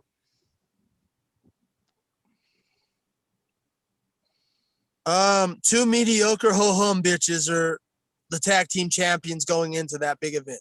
Okay, that makes sense. Moving on, you know, you got Sasha Banks, who is one of the hottest commodities right now, right off The Mandalorian. That's why they put the title on her. Because, you know, Vince McMahon's a senile old fucking bum, but he's not completely dumb. He saw that shit. It blew up. And he put the title on her 24 hours after that episode aired. And you know what happened? What did Vince McMahon do? What's good business? What would we do? We'd put her in good matches, right? Yeah. We'd promote her, right? Yeah. We would make her the face of our company, right? We'd make wrong. Vince McMahon puts her in the garbage. Not for nothing during Black History Month. So good for you. You did a great job. And then we end the night with the most egregious bullshit since John Cena debuted into the WWE. You have two of the strongest race horses in this business. Drew McIntyre, he's currently the champion. Mm-hmm. So let's look at what was in that ring. Randy Orton, right? That's a second generation. I think a third generation. Yeah, thank you, Q. You got me. So you might be more knowledgeable than me because you're right. He's a third generation star. I know a little bit. He was dispatched like a fucking piece of trash. So we're done with that. What else do we have? Garbage. It doesn't matter. I'm not doing this. The fact of the matter is, we had all this great talent. We had Drew McIntyre. We had Randy Orton. And it was all for nothing because an MTV Real World reality star won the belt at the end of the day. That's right. Your friend and mine, the one that's the worst character, way worse than Jonathan Cena, far worse than Jonathan Cena. The Miz won the title because he cashed in his Money in the Bank title that is no longer valuable anymore. Because if people actually paid attention, we know who actually had that before him, but some bullshit happened because Vince McMahon lost his mind. He went, oh, well, we don't want a fat boy winning a heavyweight title. So we're going to take the briefcase from Fat Fuck and we're going to give it to a reality an MTV star. So now The Miz is currently your WWE World Heavyweight Champion. Or, excuse me, he's your Universal Champion. That is the championship that is on Raw. For those who are not initiated into the League of Shadows, Raw is the flagship show that brings in the most money. Okay? It brings in all the money. That's where the money comes from. Even though the ratings are in dog shit, it still brings in the most revenue because everybody is, well, we want something. There's no football on anymore, especially when there's no foot. Okay. They look at that. Raw is on Monday, and they look at that, and the most revenue is there.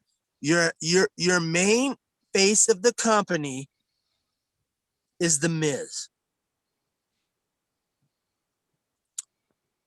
And then you wonder why I get angry about this shit and I don't want to talk about wrestling. So just know that a reality TV star is now the head of the company. And that gets back to what we were talking about. And I'm going to wrap this up so that we don't fall asleep too much. We need to stop the celebrity shit into the business because it's going to kill it. I promise you. I don't care about me, the old timers that have seen this for 35, 40, whatever. I'm in my 60s now. It's past my time. That's fine. But I'm talking about your kids who enjoy this stuff, who enjoy Lose Your House Party, who enjoy Daniel Bryan still for a certain extent, who enjoy it for whatever reason. I don't understand it, but that's their kids. Roman Reigns. And even to an extent when he comes out, Jonathan Cena. Your kids who love that stuff, they're going to be thrown by the wayside because an old man won't get past the bullshit. So enjoy that. I can't get angry about that. That's why I'm glad my subscription got canceled because I can't get angry about this shit anymore because the disrespect in this business. I'll tell you this, and I'll leave it at that. And when you say that, go to Mexico, go to Japan, go to Europe, and say that fake word. Say wrestling is fake. See, at the very least, if you don't get sent to the ICU unit in the medical office, you will be put in the street. That's on a good day. And as Jester just said, you'll get shot in the street on a bad day because they don't play with this shit. And that's what I respect about those people, them over there. That's what I respect about Mexico. I love Lucha Libre. I love Japanese wrestling. We have to because the states here don't respect it anymore because it's not wrestling anymore. It's a sports entertainment. So let's call it, let's do the grading system, because we did it last week with the stand, I think, you know. I think I'll give this one, and it's to be expected because we should have all expected it is. It's F for fuckwit. It failed. It's garbage. And not even Jonathan Cena could have saved it if he surprised us all. Quite honestly, if Hulk Hogan, Jonathan Cena, Stone Cold Steve Austin, and Dwayne The Rock Johnson were all in the same room, this event would still be dog shit. So there you go. F for fuckwit. I'm done. All righty. So next up, we've got some Marvel news. Danny Elfman is scoring Doctor Strange 2. So this is from comicbook.com. It says here, quote, I'm starting to do bits of pre-work for Doctor Strange 2 that Sam Raimi's directing, end quote. Elfman tells Inverse, even though I don't start it for some months, there's bits of recorded music they need for the sets. So, of course, everyone knows Danny Elfman. If you're familiar with his work, such as cult classic Darkman, Spider-Man in 2002, Spider-Man 2, and of course, Spider-Man. They worked with, Danny Elfman worked on Spider-Man and Spider-Man 2, the Tobey Maguire, Sam Raimi films, but due to a clash of opinions, did not work together on Spider-Man 3. And then they even said Spider-Man 3 was kind of a disappointment all around, but thankfully Raimi and Elfman would reunite for Oz the Great and Powerful, which was a meh movie. Wow, that's coming from you. That's surprising. Meh. So coming from you, that's surprising, Mike. I mean, I agree with you, but I'm shocked. I mean, we saw it in the theater. Because we were intrigued. And it was like Disney, Oz the Great and Powerful, James Franco. It's the prequel. It's the prequel. It's the prequel to Wizard of Oz. But we're going to give it to you because we're Disney. And I like... You know, the prequel that I'm waiting for is Wicked. That's the prequel I'm waiting for. Which one? We love the musical. We saw it. Oh, Wicked. San Francisco. We love the soundtrack. So I'm waiting. You lucky SOB. Yeah. I always wanted to see that and I never got to see it. Oh my God. Beautiful. On a side note, before we move on, yeah, those of you that don't know, your buddy Danny Elfman also did that song that's humming in your head for those 80s movies, Weird Science. Weird Science. That's Danny Elfman. Because he has a band on the side called Oingo Boingo, if I'm not mistaken.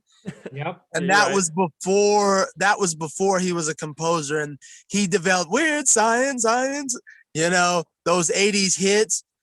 And then that led into the Tim Burton 1989 Batman, and so which is a great score. So was Batman Returns. But you know, I would like. Is he the one that did the Justice League? Yes. Yes, he did. That's his only mistake. Let's move past that. He's a legend. Stop it. He sat on it. He pretty much sat on it. But hey, if you haven't seen or heard, Zack Snyder and Tom Holkenborg, aka Junkie XL, has posted. There is a piece of music out there now, a track called what is this? It's like a dick, Marvel fans. That's good. Hey, that's a good song. I heard that one. Yeah, me too. But yeah, there's a track that's out there right now. I'm trying to remember the title, but it's a preview basically of the soundtrack that Junkie XL started working on. The Crew at War Power. That's the name of the track. It's on Junkie XL's Twitter, and of course his Twitter is at Junkie_XL. So you can see that there. But Danny Elfman, you know, aside from Justice League, where they even teased it. I remember in 2017, they even teased, remember the Batman theme from 1989 that you all you motherfuckers can let go of and you absolutely love, and we even incorporated in the Batman animated series. Here it is in the Justice League. Here's 10 seconds of it or 5 seconds of it that we put. And I was like, at first I got excited, but when I saw, and then there's like a plastic bag in front of fucking Batman. What? flying through. Oh yeah. Well, that's all Joss Whedon. So Fucking You idiot. guys are gonna love this drinking game. I'm sure of it. Like it's gonna be I'm awesome. I'm gonna be drunk like right before like the opening credit, like right You before and me the girl will be sings. the only ones drunk because these guys are straight edge, so they don't drink alcohol. Great Edge. Dude, I'm gonna be So- drinking it like before the theme song, like everybody knows. I'm gonna be I drunk before didn't that. go that far now. I'm gonna be like shit. Oh. So moving on to other DC news from superherohype.com, John Wesley Shipp, who the OG Flash from the 90s series, who Yep. also played Barry Allen's dad in the Flash TV series for the CW. And he also played a multiverse Jay Garrick. Jay Garrick, yes, which is like That's beautiful right. when that happened, man. So he's going to appear in Stargirl season 2. What? Yeah. Is he Are gonna? you- Is he? Wait. Is he gonna? Is he gonna be? Oh. Is he gonna be the Flash, the '90s Flash, or is he gonna be Jay Garrick Flash? So we don't know, but it seems like it might be Jay Garrick Flash. Okay. Oh my Because god. the last time we saw Jay Garrick Flash in the Arrowverse, he was losing his powers. Yep. Or I think the last time he sacrificed himself on the infinite treadmill so Barry could go and be free. And I can't. Yeah, that's what I thought. Yeah. So, yeah. Or maybe he's playing another in multiverse Flash. Who knows? I don't care. I'm excited because I love that man. I really do. Like that.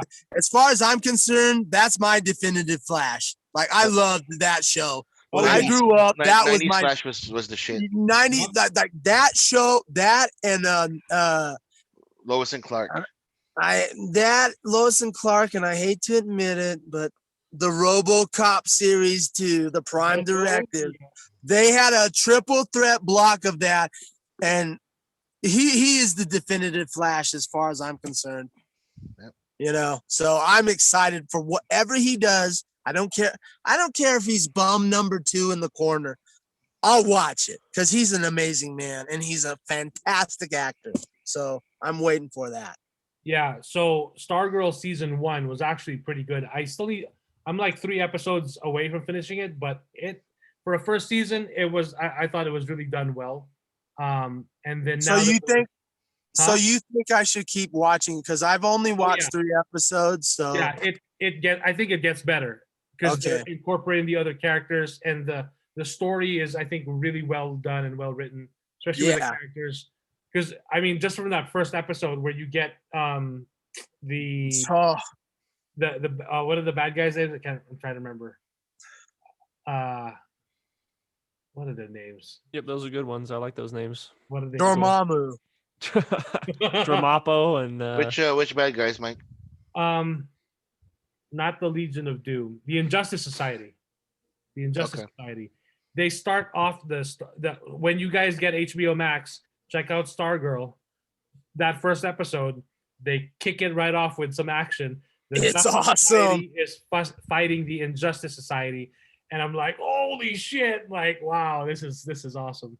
I didn't even know who those characters were, as a layman and that was fantastic to me. That was my favorite part. Like I want more of that, and I haven't got it so far, so we'll see.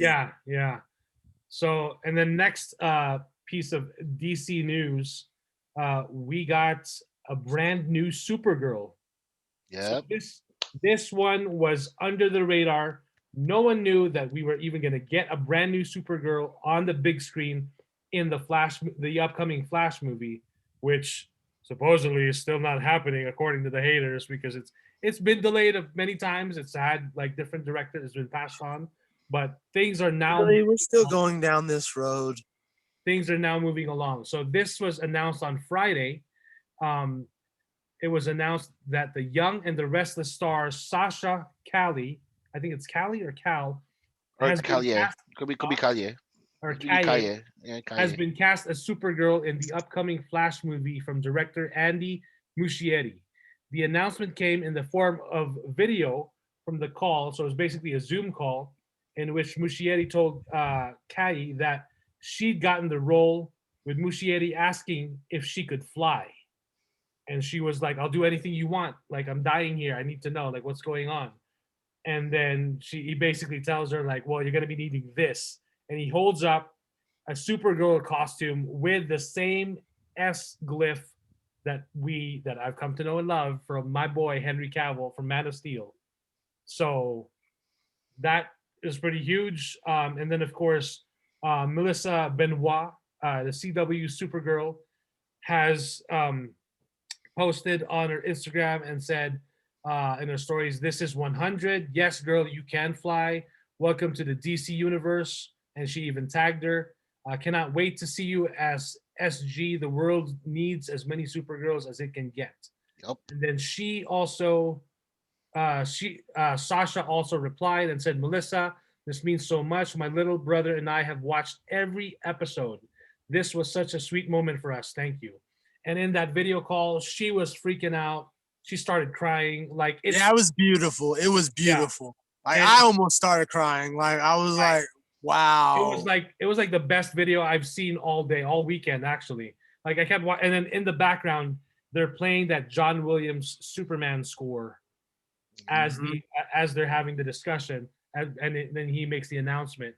So, and it even says here, Muschietti, so Andy Muschietti told Deadline that he auditioned more than 400 actresses for the role before ultimately finding Sasha, who he said was, quote, destined for the role.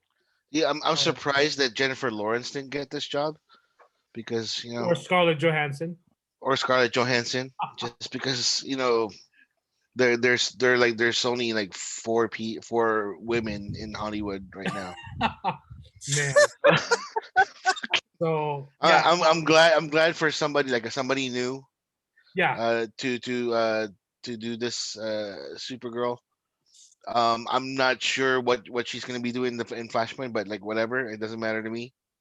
Like when I saw the video, like she really wanted the role. That's why she broke down in tears right. when Yeah. when she got that. It's probably because like it's something that something personal for her and her family, in a sense. Like she wanted to do that part. It's like the dream role for her. So Right, and she's our first Latina Supergirl, and of course, a lot of the comments were saying she got it. Why doesn't she have blonde hair? Racist fucks. That's all there is. It's racist fucks. I've seen way too many Latinas with blonde hair, like Shakira, for example. Yeah, Right. exactly. Right, and So they that's can the color thing. that hair. Right, whether she dyes her hair blonde or not, It doesn't matter. it doesn't matter. It's the way the character is portrayed that it all comes down to. Hey, And- how come Superman isn't blonde?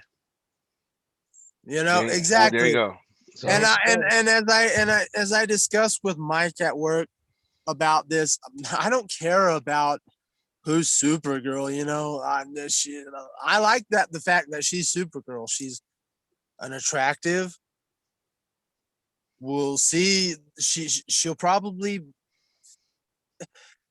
for Andy Muschietti to do this, he had to have seen something. Yep. Because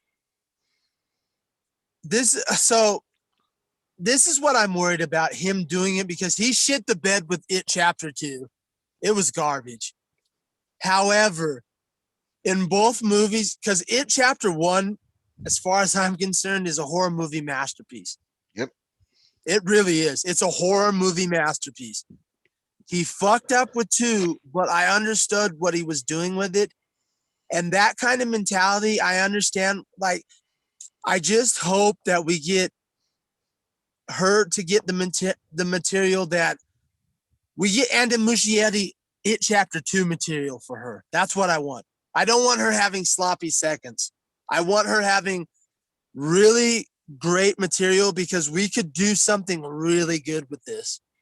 Really good. Mhm. We could see a really good future with this. And maybe if we push this enough, we can get them to get off their ass and finally make a goddamn Man of Steel 2 sequel. Enough is enough. Yep. Right. Sorry to raise my voice, but enough is enough. We all want it. Henry wants it. We want it. Yeah. Meanwhile, Enough is enough. Milquetoast Man gets a series. Exactly. Milquetoast Man gets his own series. I'm not doing it. I'm not, because I'll blow. Like, he's worse than Jonathan Cena. So I'm tired of this shit. I like that we're referring to John Cena now as Jonathan Cena. That's his name. That's his name. Like Harold Potter and the Space Wizards, it's Jonathan Cena from now on. You really know the full name, huh? Do you know the birth date as well? Don't go down that road, because we can do that. And I can really get into an in-depth documentary about how I know a lot about John Cena, but we won't go down that road. That's a discussion for another day. So going back to Sasha Calle, she also has a set of pipes on her. She has a song on Apple Music and I think Spotify as well. It's a live song. It's a live recording.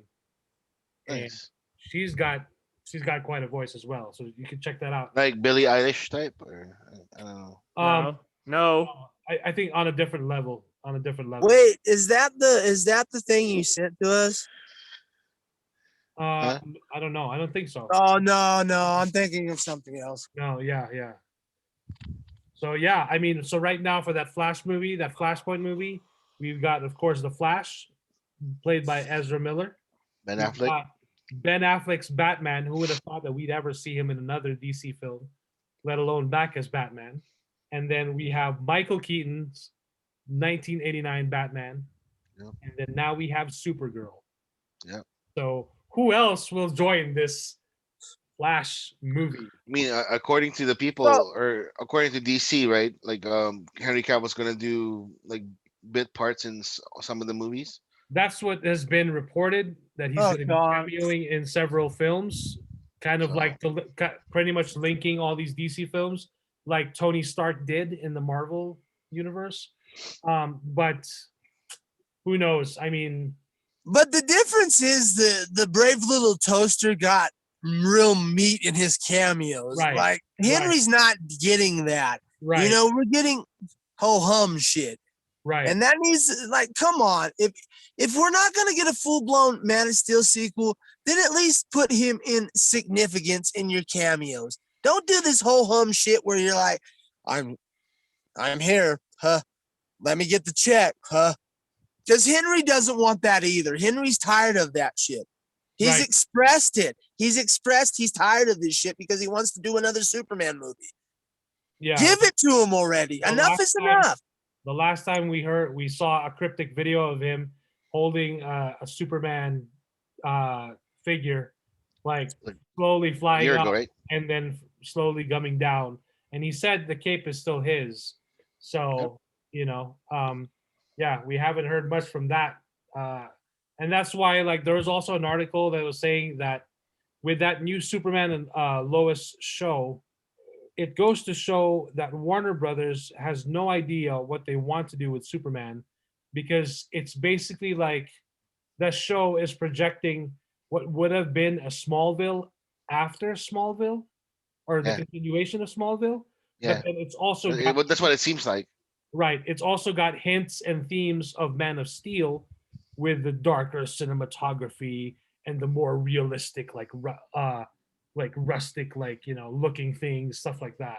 So what is the date that we're getting Milquetoast Man?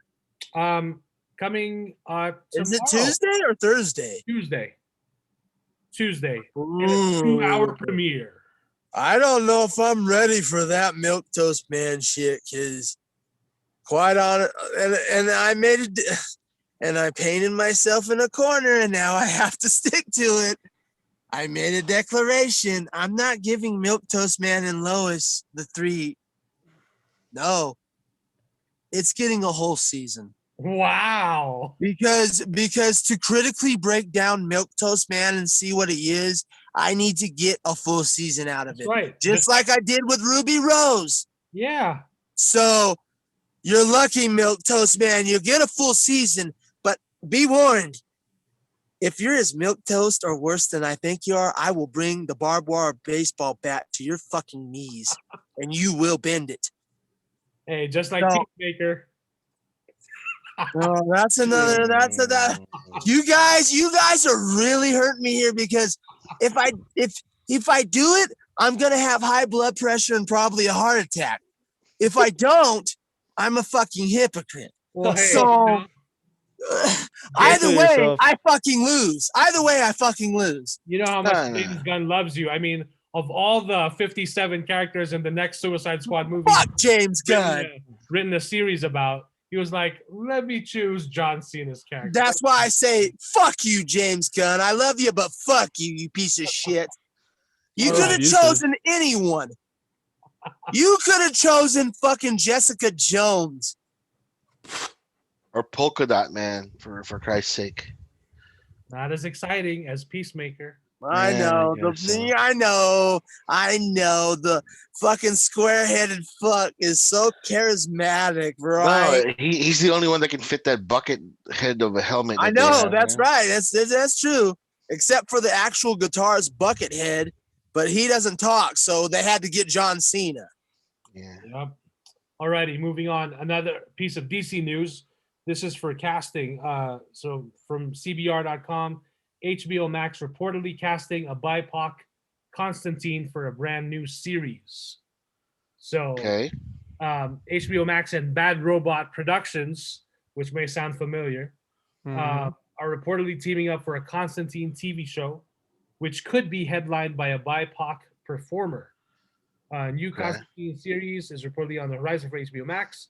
According to the Illuminati, HBO Max is partnering up with J.J. Abrams' studio Bad Robot Productions for the Constantine TV show. This incarnation of the character will have a dark tone with a heavy emphasis on horror rather than religious elements. Hell yeah. Notably, the show is currently looking to secure a BIPOC performer in the mold of Riz Ahmed to take on the part of John Constantine.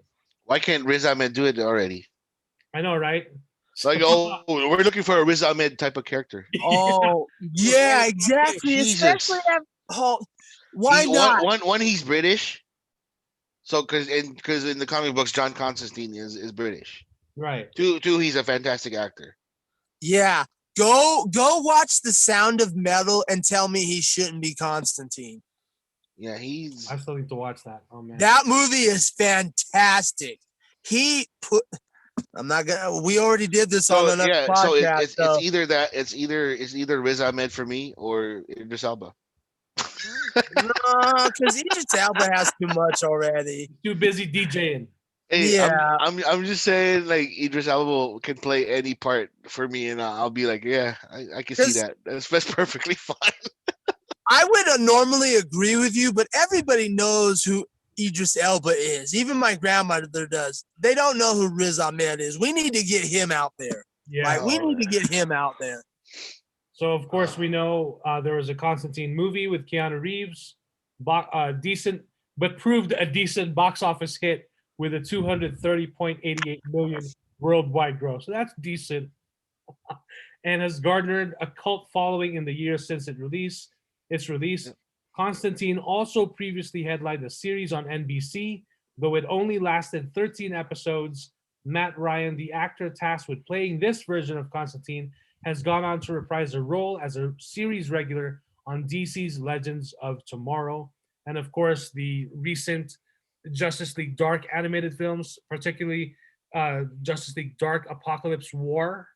Hell He yeah. plays a huge role. I mean, man, there's It so was much awesome. to the character. Yeah. Oh yeah. Yeah, Riz Ahmed can play him, or let me see here. Give me just 1 second. Let me get the name. Uh-huh. Like this dead silence is killing me, bro. I'm sure it's killing the audience too. John Boyega. John Boyega. Mm. Yeah, As Constantine? Ooh, I think he could do it. He could do it. interesting. Or since you put out Idris Elba, who's always acting, I'm gonna put my boy Rami Malek out there. Why there not? you go.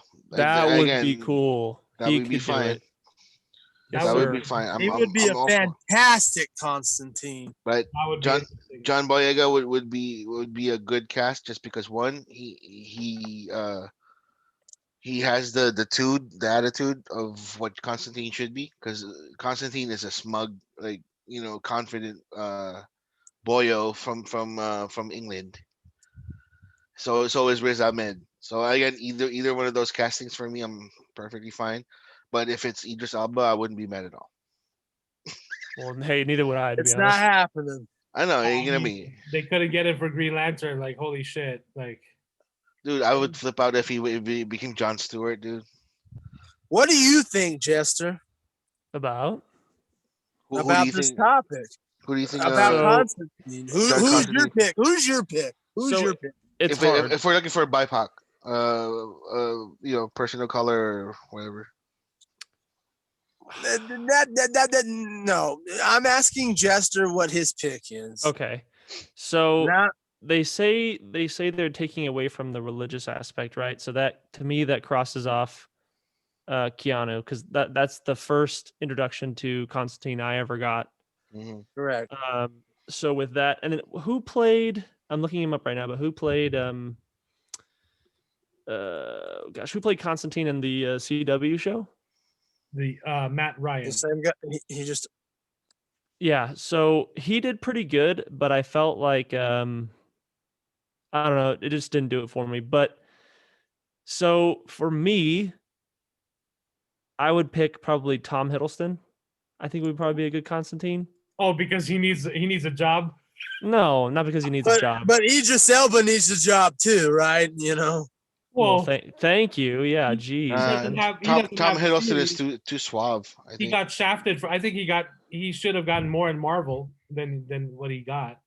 And then my other one would probably, I mean, he's probably too old, but if he was younger, I would probably pick Jude Law. That'd be a cool one. Ew. That's actually pretty interesting. Ew. But I really do like when he mentioned John Boyega, I thought that was pretty cool. I like that idea. And I understand what you're talking about with Malik too, because Malik doesn't really come off as what is it? Secure, I guess. He seems like he's almost kind of skittish sometimes. Yeah, that's why I picked him. Yeah, so that yeah. But I the, like the comic book version of John Constantine is he's more of an arrogant prick. right. No, so I get that. That's basically what he is, because he knows that he pretty much knows everything, and he knows how to stop whoever the hell it is, and he knows how to and he's very overpowered when it comes to the comics. That's true, Kuya, but you and I both know that they're not going with the comic book adaptation of that. All right, well, they're looking for somebody. Because if Hollywood had the balls, they would do that. You're right, but they would also do a certain thing to Dune too. So, like, come on, they're not gonna do it. Well, I would throw a curveball in there, but he already played Black Mask, and that would be Ewan McGregor. But It's he's not already too in the bad. DC. He's in the DC universe, so I mean, you kind of got to. No, but he died. He exploded. Right, but still, I mean, you kind of. I mean, for Doesn't continuity- matter. Marvel got away with it in WandaVision, so why can't DC? What about Thanos and Cable? Yeah. Exactly. Yeah. So Well, Thanos is purple, so they. What kinda about Mystique and Sue Storm? We don't know. If Oh that's gosh. confirmed yet. I hope not. man. that's not confirmed. Stop. And I it. hope they don't go that way, man. That's gonna be. Jesus, Me I too, would- man. That's gonna be I- boring. I mean, I like. I told an Mike, actor, Mike, I told you that Fantastic Four was the one team that I was waiting for the MCU, right? Like, Right. I was like, because they really deserve to have a great movie, because it's without the Fantastic Four, none of this super team shit was ever going to happen right. if they weren't successful in the comic books. That's So true. They're the first family of comics. They're the first super team, and they really deserve as much as Man of Steel 2 is deserved. They deserve a fucking You're good right. movie. You're right. They deserve a Kuya. fucking good movie. And if they do cast Jennifer Lawrence, I'm out. I don't wanna watch that kind of Fantastic Four. Neither too. do I. Neither Same do here. I. Don't do You know, that. Don't do that. So, Yeah, that's boring. but It's media. It's Lazy. We can go through my mantra. It's average, middle of the road, perfunctory claptrap. We don't want that from Sue Storm. We how or about any this? of the How about this for a suggestion? the acting of the two original Reed Richards and Sue Storm, they weren't bad. They just had bad scripts. I thought Yeah. the same thing. I was telling Mike that the other So day. why don't they just hire them back? Because they're young enough. So I said the same thing, but the only way they would be able to do it is like because Chris Evans is the Human Torch. So what I No, suggested, hold on, they hold can, on. What I suggested was that this Human Torch died, right? And then with the whole them digging into the multiverse, they bring back Michael B. Jordan's Human Torch into this universe. But that was just me throwing a curveball. Yeah, but Michael B. Jordan was Killmonger, and that's not gonna work. Right. See, yeah. And then he's gonna be Black Panther too, so it's not gonna Yep. work. Yeah, you're right. You're right. Eh, Dang it. This is why you hire the same with all these actors. multiverses and the same actors now because there's this intricate web of I played this, he played that. Like shit, start fresh. Wait till you hear. Exactly. I 100% agree with Mike. Enough with this multiverse shit. Start with fresh actors like DC's doing with this young girl, Supergirl. You know, we're past Melissa. You know, we're doing new stuff now. Move on. Wait till you guys hear the shit that's happening in DC Comics. Oh boy. I don't need that heartburn because I'm in WWE wrestling, so that's just as bad. Yeah. Speaking of which, going back to the Supergirl bit. A lot of people were commenting on the new casting of Sasha as well, saying like we already have Melissa Benoist, whatever. Why doesn't she play her? And then, but a lot of people don't realize like the Supergirl series is ending. She's a brand new Yep. mom, and I think Yep. part of why the series is ending is because she wants to spend more time with her child.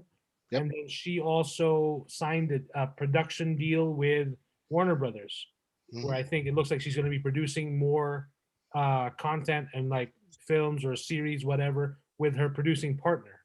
So I think she's focusing more on behind the camera rather than being in front of the camera. Yeah, So because she knows she's smart enough to know where the money's at. So, right. So can I ask a question real quick? Why is this a constant thing with DC? Why do people have to continue to do this?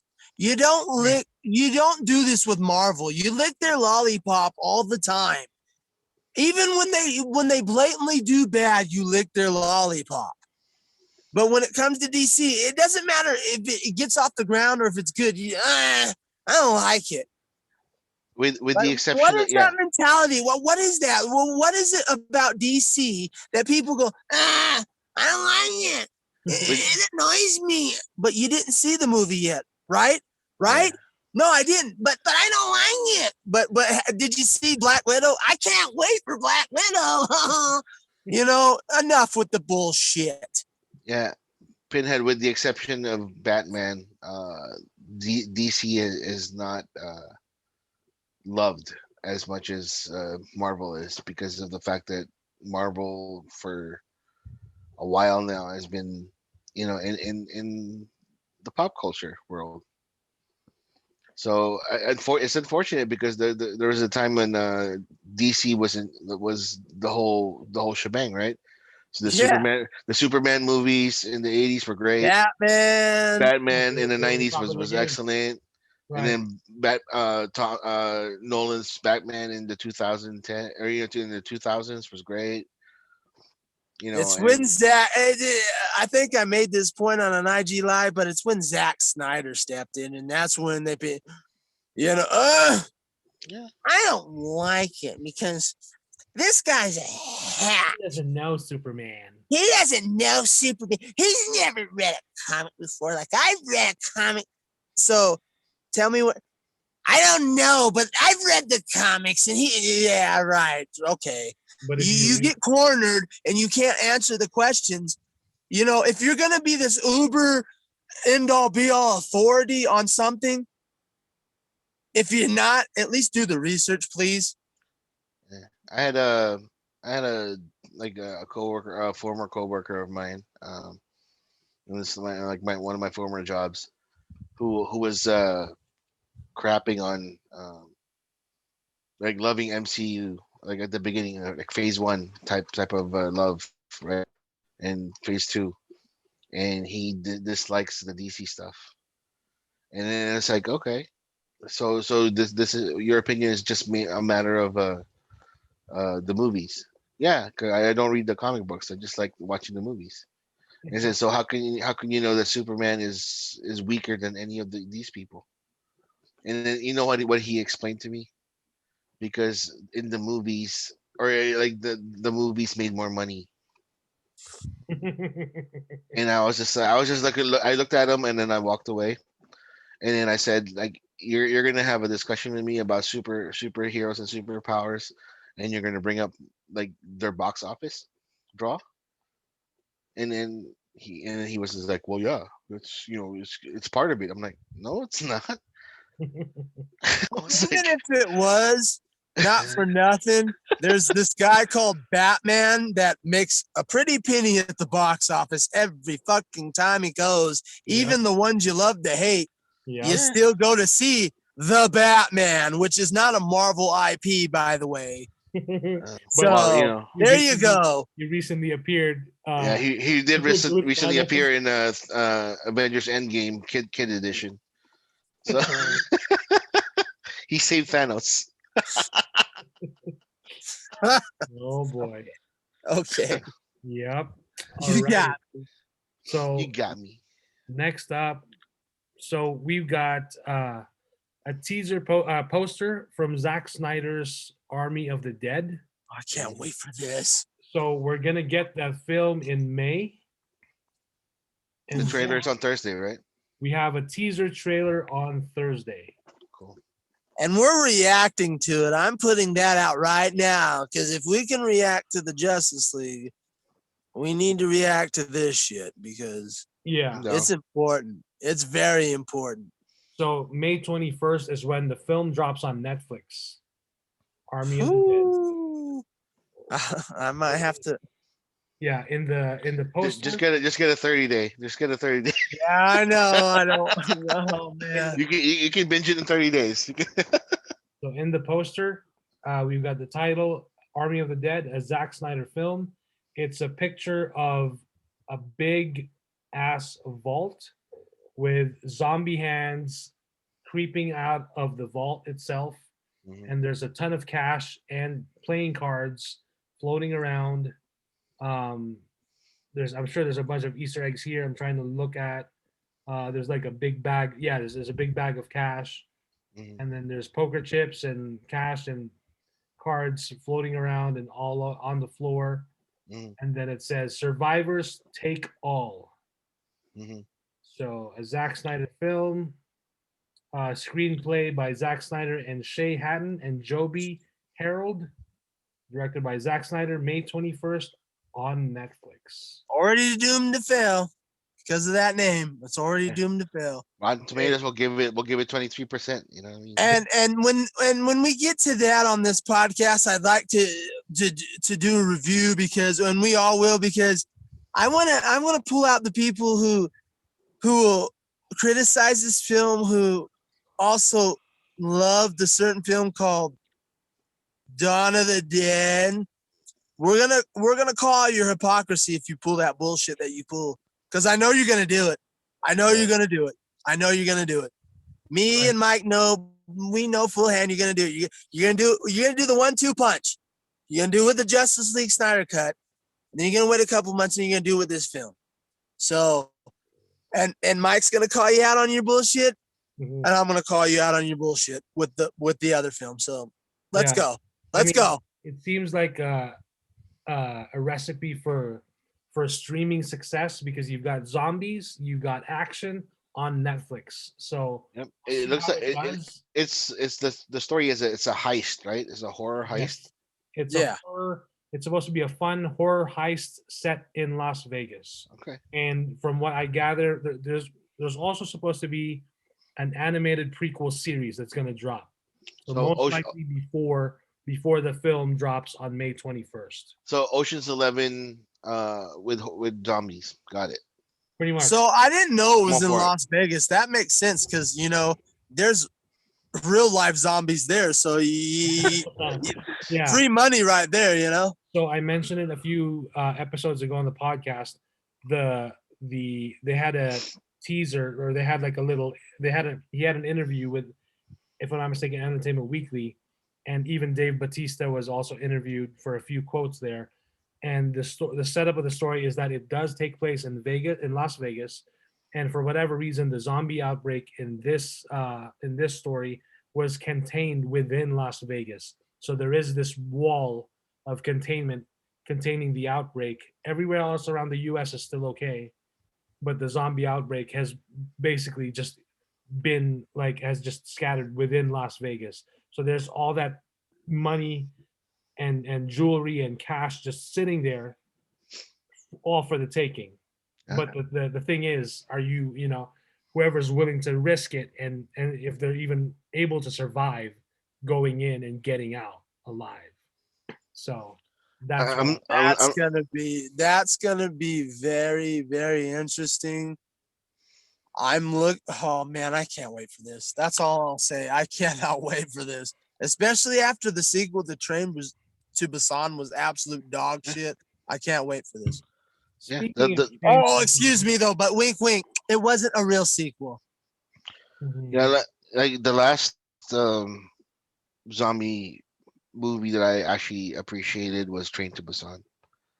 Um, Me too. Me I'm not too. I'm not really fond of the genre, Neither am but I. Dawn of the Dead was awesome. I really liked Dawn of the Dead. The old George Romero movies were awesome. I really liked them. Um, the first three games of Resident Evil I loved. So so I'm very particular with that. And then I'm looking forward to this one. And again, like it's not because it's Zack Snyder, it's just because it looks fun. When I saw the Warner Brothers 21 or the Netflix, what was it, the Netflix thing when they showed all of the movies? Like they had like a little snippet of Oh yeah, yeah, yeah. they had a Yeah. little snippet of the this movie, right? Yep. When I saw it, I was like, ooh, okay, this is kind of interesting. So yeah, I'm looking forward to that. And Mike, go ahead and talk about the Train to Busan, please, because I have So something to say about that shit. New Line taps Oh Timo no, no. Tajajanto to direct the Train to Busan remake. So the anticipated Train to Busan remake at New Line looks to be gaining steam as sources tell Deadline that Timo Tajajanto is in negotiations to helm the pick based on the blockbuster South Korean hit. So Atomic Monsters' James Wan and Michael Clear and Galmont's Nicholas Atlan and Terry Kalajian will produce alongside Coin Operated's Gary Doberman, who is adapting the screenplay. Nope. So the original film is a zombie apocalypse thriller directed by Sang Ho Yeon that premiered at the Cannes Film Festival in 2016 and quickly became an international box office hit and critical smash. It spawned a sequel, Train to Busan Peninsula, released in Ugh. 2020. So yeah, they are doing a remake. And Why do we have to keep doing this? Why? why can't we just Kuya, appreciate- you go, because I'm gonna blow. So you go. They fucked up on Old Boy. They really did, and they had a really good director directing it, Spike Lee. Right. As much as I appreciated Elizabeth Olsen's titties in that movie, it was garbage. It wasn't what Old Boy was. It they didn't get it. Um, they will never get the reason why Train to Busan was so beloved.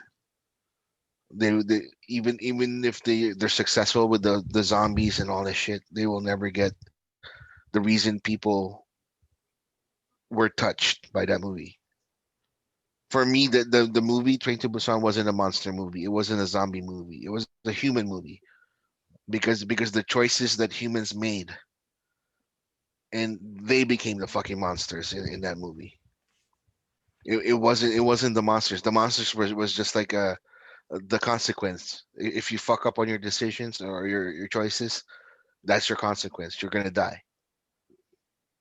And I don't think Hollywood will get it. They think of this as a monster movie that will make like hundreds of millions of dollars, and that's not what this movie is about. I'm not looking forward to it. James Wan is I like the guy. He should be ashamed of himself. He he you know, there's a part of me that want to trust James Wan, but not in this one. Especially if it's an adapted screenplay. That means they're gonna nitpick, take little parts of whatever they think is cool, and no, that it's a big no for me. And people should stop. The last good movie that they took away from was The Departed. They took it off of a great Hong Kong movie, so they need to stop. Hollywood needs to be more creative. Yeah. So I'm They're done. not going to, because I Saw the Devil is in the works too. So. Oh my fucking god. Yep, that's right. I Saw the Devil is in the works for an American remake, and that, like you said, same with this Train to Busan Americanization. They're not You gonna don't get it. Hollywood. They're not gonna get it. I made this comment on my IG Live about Phantasm. You don't get it because you're as creative as the mud or dog shit that goes under our shoes. So you cannot get this. You cannot get this.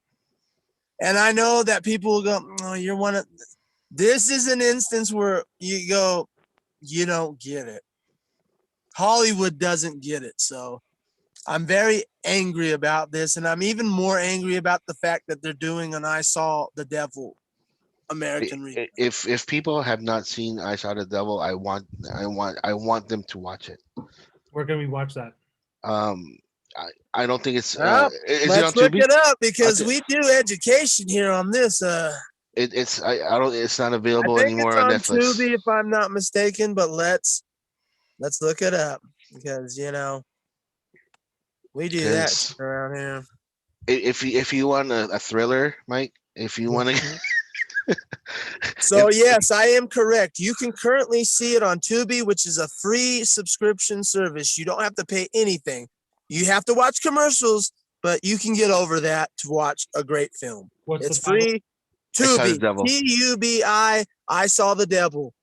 Okay. So, It's when people say thriller, when people say thriller and something that would creep them out, that is a movie I always want to recommend to people. It's one I recommend too. It's one of the most intense horror films that's not a horror film. It's a real life horror film. Oh wow. It's pretty intense. It gets close as possibly can to get to a real life horror movie. Yeah. It's pretty intense. It doesn't fuck around. It doesn't fuck around. When I first saw it, I was just like, what the hell did I watch? And I have to watch it again. That's basically what I did. No, that's what I did, and I had to. Then I saw it. I saw it twice in a row on Netflix. Thank you, because that's the exact same reaction I had. I went like, "Why the fuck did I just watch this? And what was this? Let's watch it again," because it's very intense, and it will fuck with you. Yeah. But it also will make you critically think. This goes back to my Netflix documentary with the Night Stalker. Mm-hmm. This is it's a fictionalized version of that, but it makes you critically think about, damn, how far can we go with revenge? Yeah. How far can you really go with revenge? How far are you really willing to go? And how far is that person willing to go on top? It's very intense. It's very intense, but it's a great film. It's a great film. It's one of my all-time favorites. That's why I'm like, again, and I'm gonna say this. It might be a hot take. It might be whatever. Take it as you will. Korean film right now for me is far superior than Hollywood. And I'm just saying that just because I love movies, and as far as entertainment value, I'm more entertained watching Korean films than I am Hollywood films now. It's a little bit disheartening for me because as much as I'm rooting for Hollywood to to be up there, you know, with the exception of like certain things that I want to watch in Hollywood, I really don't care much for it.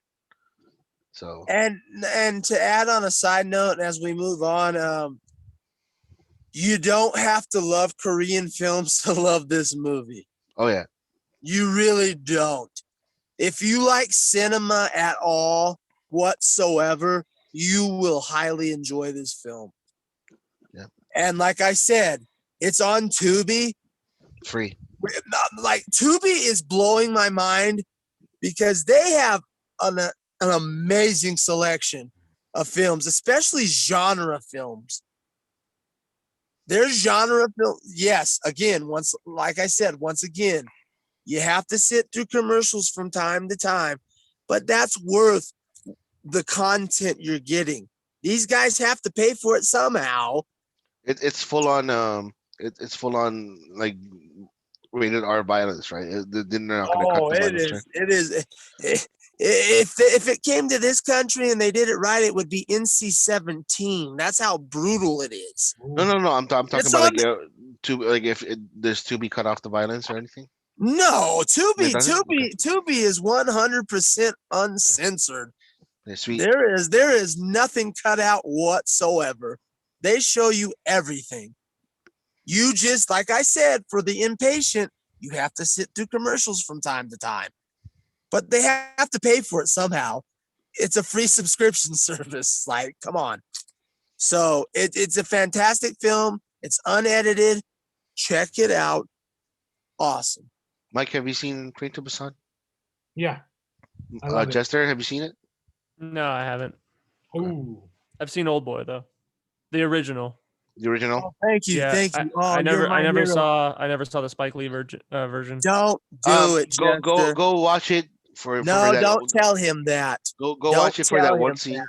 Go watch it for that one scene. It's not worth it. no. Don't tell Hey, him that. So shit. I watched these guys on YouTube. They do like stuntmen stuff, and I watched the original.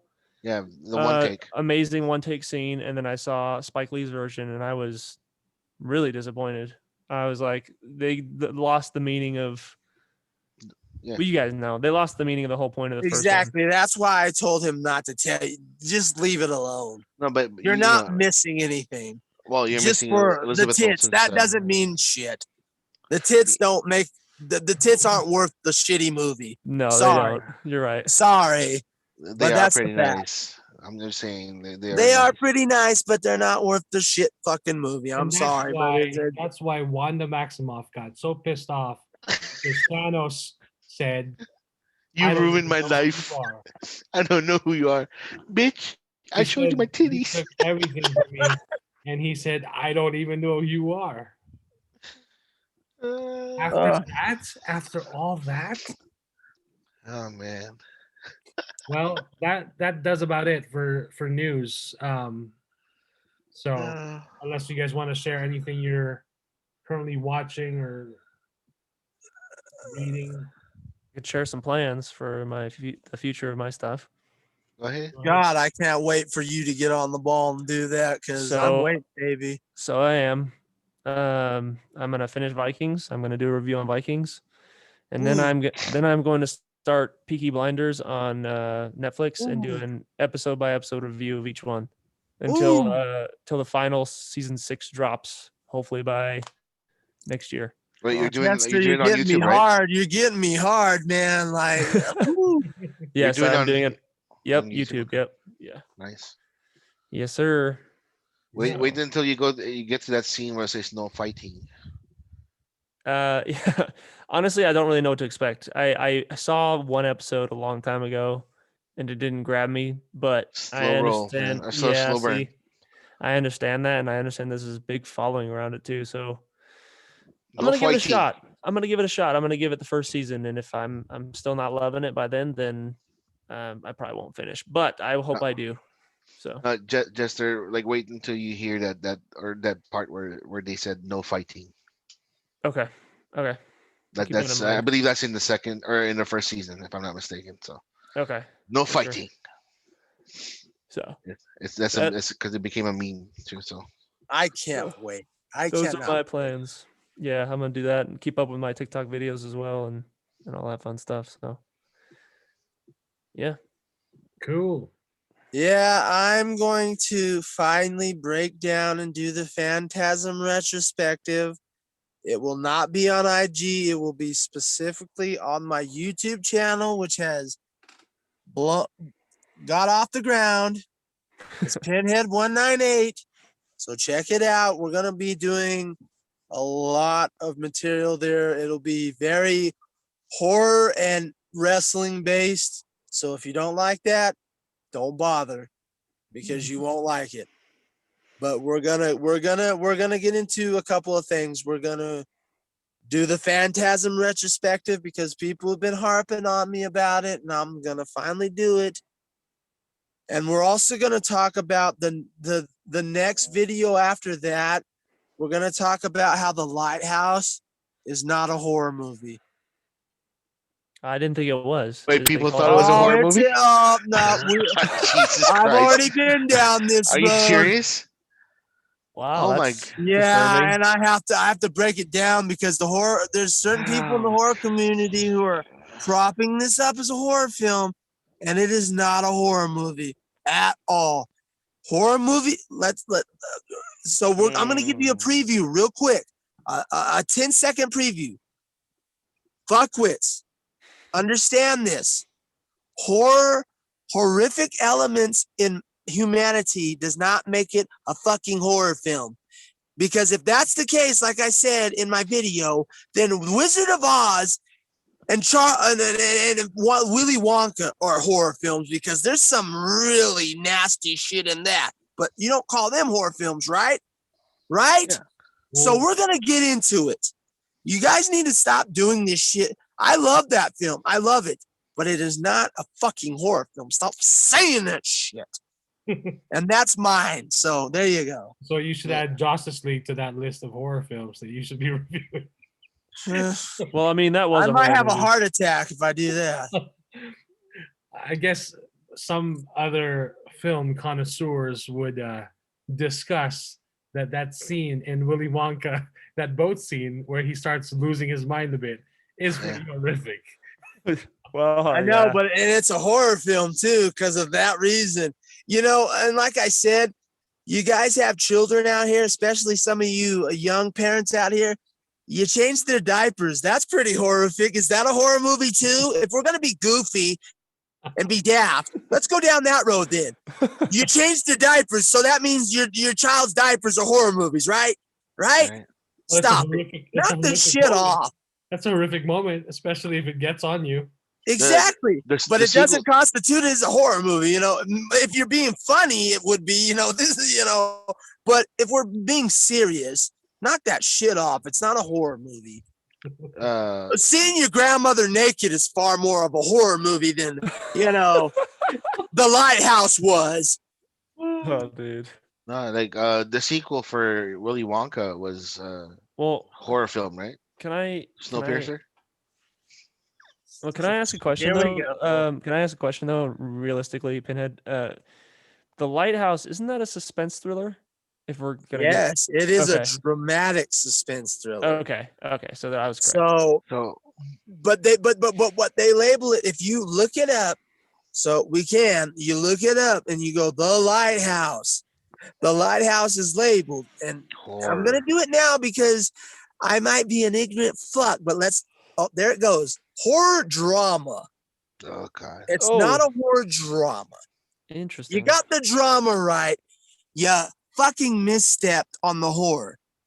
And the reason why they put this in horror, and you're right, Jester, you got it on the nose. That's what it is. The reason why they put this in horror because of those certain scenes that are in there that are horrific, and now we got to call it a horror movie. No, If that's like I said, I've already given too many examples. Like a horror movie is me getting in the shower and looking at That's a horror movie. I mean, I saw The Devil is a thriller, but it's damn near close to a horror movie. That's more of like if we're being, But it's a if thriller. we're being It's a genuinely thriller. honest. I saw The Devil is far more of a horror movie than The Lighthouse, Yeah, and it's still not a horror movie. it's a thriller. So it's I'm tired. I'm like I said on my video. We're gonna Chris Benoit, Dean Malenko dissect this shit. nice. I'm tired of this. I'm tired of these snobs coming into horror. Like I said on my video, I welcome all of you. I don't care who you're from. I don't care if you're black, brown, blue, LGBTQ. I want all of you in the horror. What I don't want in horror are these pretentious snobs who make me sick. They're seeping into horror and trying to push us out, and I want to bust their teeth out in a couple of shots. I'm sick of these fucks. And I'm going to put them to bed in my fucking YouTube video with this Lighthouse review because I'm tired of this shit. I'm tired of this pretentious bullshit where you do this shit and then you alienate every 90% of the rest of the fucking horror community. It's disgusting. I'm tired of it. So that's where I'll end it. So what about the Twilight Saga? That's a comedy. Well, I mean, That's more of a horror movie than The Lighthouse, to be honest. That's a comedy because it was a fucking joke. all right, we'll agree on No, that one. it It's comedy wasn't. for sure. Made a ton of money. Oh, I'm sure it is. So did Justice League. So what do you think of that? Wait, what? What made a ton of money? Justice League No, it made a didn't. ton of money. Yeah, it did. 92 million opening weekend. That was a failure. What about total? Total? Yeah. Okay, let me get the. Let's box- educate. Here he goes. We're educating us. No, you didn't, man. You flipped the switch on Mike. BoxOfficeMojo.com. Which before pandemic, I actually like looking at Box Office Mojo to see what was the Yep. number one film of the weekend. So, Justice League, because technically Justice League, not Justice League. 229 million domestic. Okay. International, how much? International 428. So 700 million, roughly around. Worldwide 657 million. Okay. Well, how much was the budget? Budget. Let me see. For the budget. Budget. I'm not seeing budget, but if I were to guess, it'd be around 200 million. Okay. So it made money. It made money. Okay. for- That's all I wanted to ask. Okay. So the so- budget was 300 million. Ooh, Okay. Wow, that's a lot that is a lot. for a dumpster fire of a movie. Yeah. So it made money. It doubled its money. Yeah, it did. No, I mean, on because paper the it is. Justice League budget grossed 229 million in the box office worldwide from Canada to the United States. The production budget, however, was 300 million. So that's a bomb. Sorry.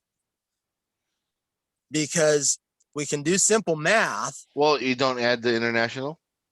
That was the added international budget. No, the international is I understand that. Justice League grossed 229 million in the United States, Canada, and across the globe. Its So- overall budget was 300 million. So, and then if you compare, so BVS, they were expecting BVS to hit 1 billion just on the fact that we got Batman and Superman in one movie. But it didn't, right? Nope. But it still it made close 800 plus million. But now you're in this film, you're featuring not just Batman, not just Superman, but you've got Wonder Woman with more screen time. You've got Aquaman, Flash, Cyborg. So this film should have broke 1 billion as far as their expectation. But of course, with all the meddling and bullshit, it was never going to happen. Yeah. So, but it's still cleared whatever the budget. I'm just- Technically, yes. I'm- you're I'm- right. I'm being It- technical it about did- this. Right. Technically, you're right. It did Okay. clear the budget. all right. I didn't That's say it was called successful. breaking even. I know. I didn't say it was successful. I just said it cleared the budget. Plus, it made a little profit. Right. right. Okay. And AT&T pushed the film despite that the one of the reasons why they pushed the film to release on schedule is Mhm. because a lot of the executives were going to get a bonus Yep. at the as long as the movie was going to release on time. Yep. So, That's the reason why. but fast forward to 2021, and we've got Justice League, Like the real deal. Snyder Cut. Yeah. So Motherfucking haters. yeah. So, anyways, yeah. Okay. No. What was that? Should we just end it I don't know there? what the fuck we were talking Okay. about. That's like that was like He said, I just asked them if it made money, and then that's it. The answer was yes, and I'm like, okay, cool. So Yes, yeah, it made money, but the Snyder Cut, oof, it's gonna make more money. I know. it's gonna It's make fine. more money for HBO Max. Make sure you guys forward to all of your constituents and followers to please fucking have the international people do VPN so they can watch this. Actually, Have them forward and talk to the movie theaters also. that still hasn't been fixed yet. Really? it has. Okay, I was about ready to So- say. That's what I was going to bring up. So, Zack Snyder 2 days ago tweeted, Zack Snyder's Justice League will be available worldwide in all markets on the same day as in the US on March 18 via on-demand, digital download, linear, or streaming. What's linear? Hell, What does linear mean? I'm trying to like figure out what linear meant. So Like maybe it's like a one-time rental. I don't know. I guess, yeah. And then he continues, platform availability will depend on each territory with the exception of China, France, and Japan, where the release dates are still to be determined. Yeah, eat a Additional dick, details France. for specific markets will be shared soon. So, because for a while there, and even Snyder admitted that Warner Brothers didn't push for international releases for this because they just wanted like HBO Max, US, maybe Canada, and then just a few markets, and then shut up. Like we're done. Yeah, We're moving because on. they don't want their biggest scandal or skeleton in their closet to get Right. shown again. Right. But because people and the fans, the quote unquote Snyder cult, fought for this, Yep. they're getting. But I'm getting a little tired of that. Like, we need to stop with that Snyder cult bullshit because just because someone's passionate about something doesn't mean they're in a fucking cult. Right. Grow up. Knock the shit off. Because not for nothing, a lot of you guys that say that shit, a lot of you could be considered being in the Disney Marvel cult. Oh, I needed to ask Mike. Did you ever send that email to? Not yet. Oh, you Um, bad Thank boy. you for not mentioning them, by the way, because they don't deserve the. Of course not. Yeah. Yeah. Hell no. I still gotta finish it. So By the way, when is Black Widow coming out? Never. it was last time we talked about it. Last episode May. was still on track for May, May 7th? something like that. Yes. So we can call that May 7th of 2055 when we'll see it. So Sure. So, yep, that's pretty much it. Yeah, Yep. the only thing check I out can Tubi. the only thing I can recommend to you guys is go watch and rewatch the Amazon cartoon Invincible trailer. Again. It's Good thing, bud. fucking amazing. When And is that? When is that releasing? Sometime in the future. Okay. No, I don't love care. this mother. I just added it on my list and like with the notification to ding to remind me that it's on. So it's one of my favorite comic books of all time. The series. So this is an actual comic book. Yeah. This Invincible. isn't just some made up nonsense. Nope. Okay. The guy Just wanted to that make sure. the guy that created The Walking Dead, Robert Kirkman. What? Really, Yeah. Kirkman? Yep. Yeah, he's the one that created this one. Oh So- man, I wish you wouldn't have said that.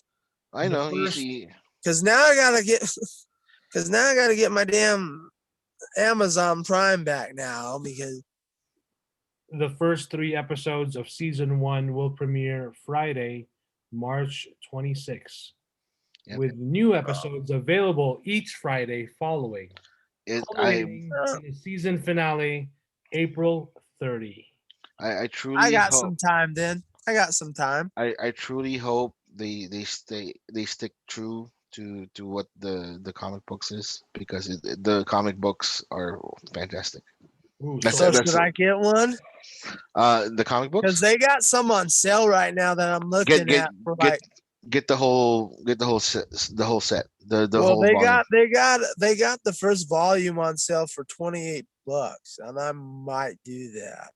Yeah, get the first volume, and if it hooks you in at the first volume, get the whole rest of the set, All right, because it's amazing. And um there's gonna I'm not gonna spoil it for you guys, but please don't. it's amazing. Like when people think of heroes redemption, the redemption arc and all that stuff. This is one of those ones that are like, holy shit, maybe this is awesome.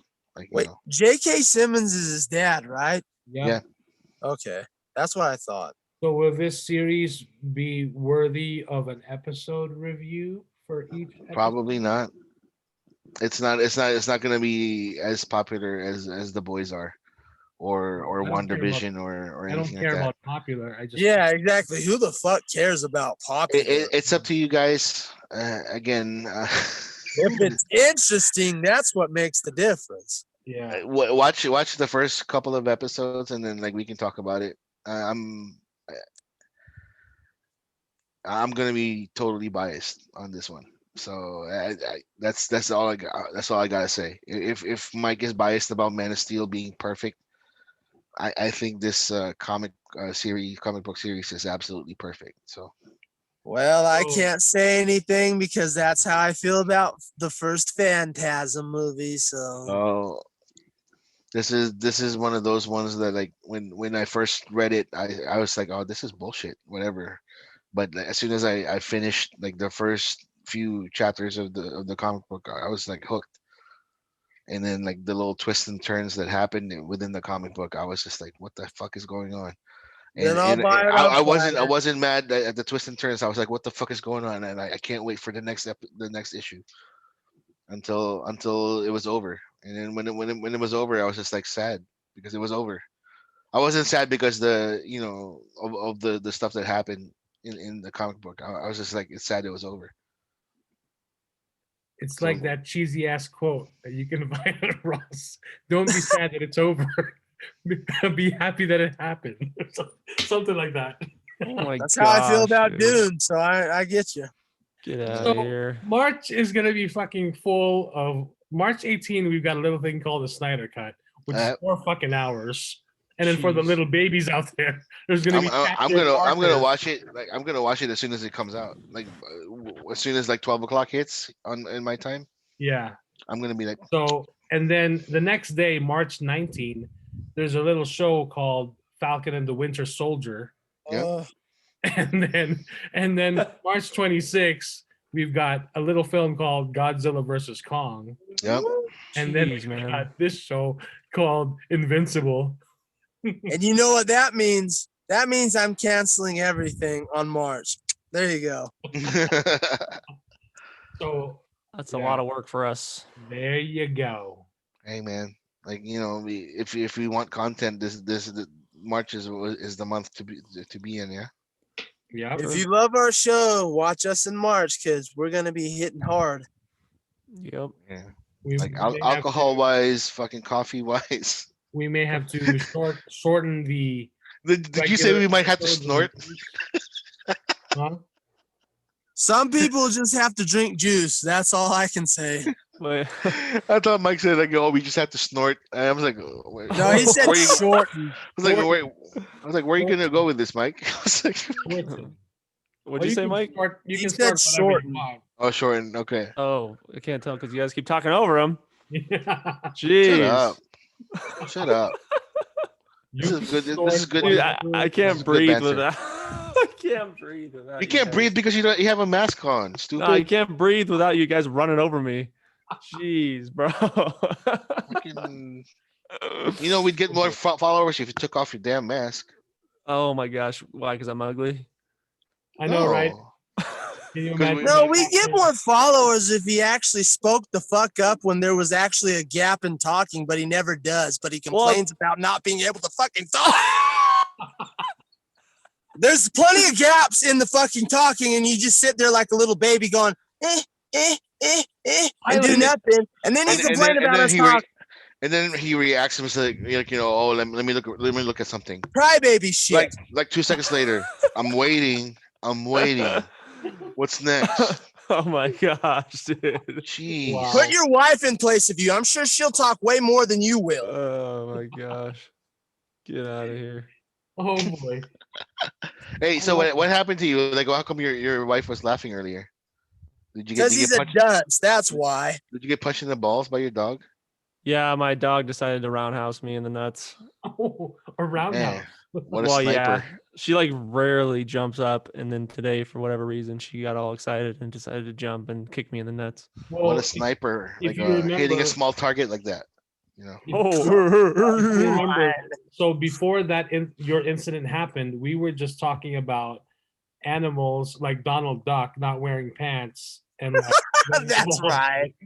So your dog was probably like, that should teach you to shut the fuck about animals and just letting it, It's part of the kingdom. birding that shit.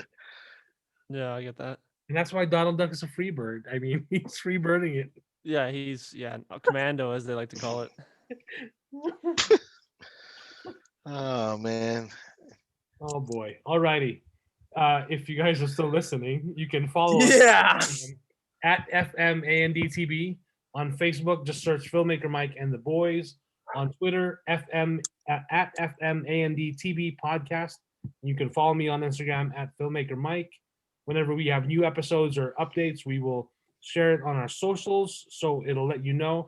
And please make sure, if you're listening on Spotify, to tap on that follow button for the show, so that every time we have a new episode, it'll let you know that a new episode is ready for you to listen, whether you listen to us at work or whether you're running errands, doing some chores, or you're working out, whatever it is.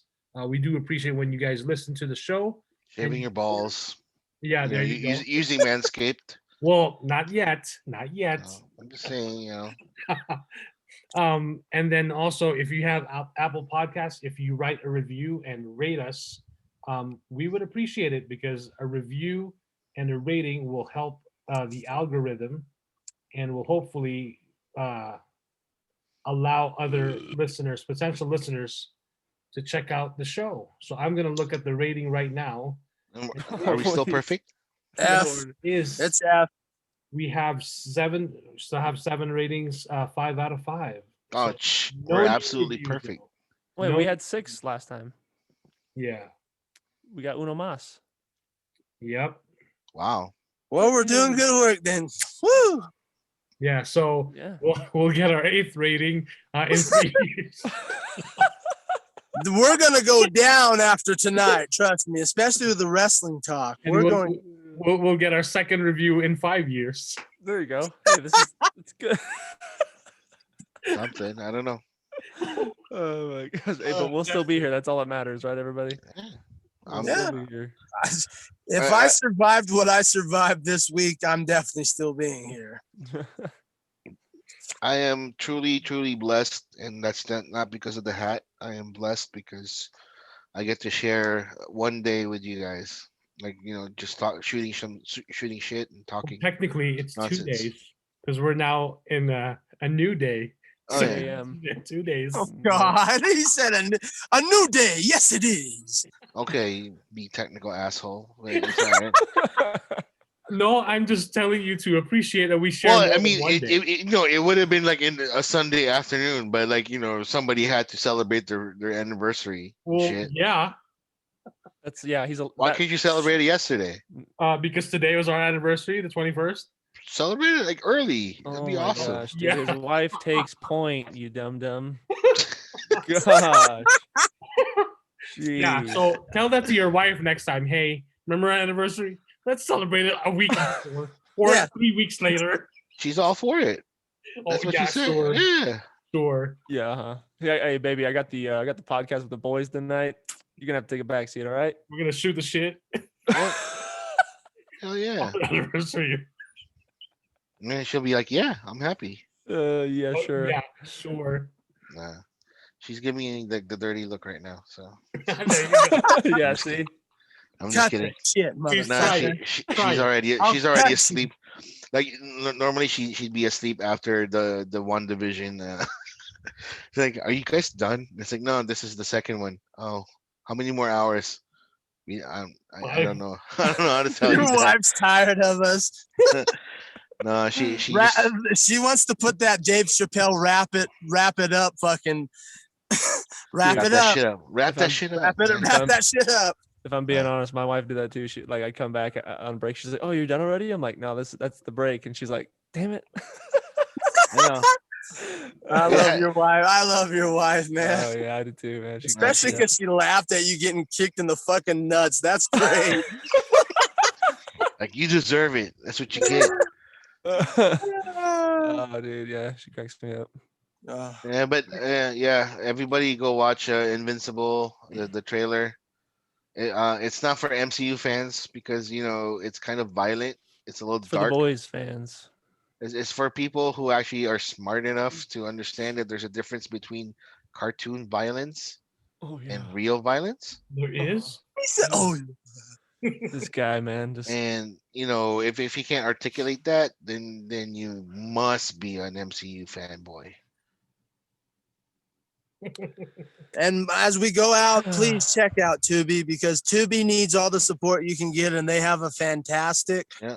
fantastic catalog of movies. It's not Right. just horror films, okay. action. So I'm We're not sponsored by Tubi, but we love free shit. So Tubi is free. I'm checking out Exactly. Yeah. Booby, So- right? Yep. There's- Tubi. Oh, there's, not. Oh. Okay, there's probably a movie there called Elvin Titties for Jester. oh yes, my favorite. Thank you very much. Lord of the the Cock best. Rings. Oh, that's pretty good, dude. Oh, that's pretty good. I like that. That's funny. Lord of the Cock Rings. The Fellowship.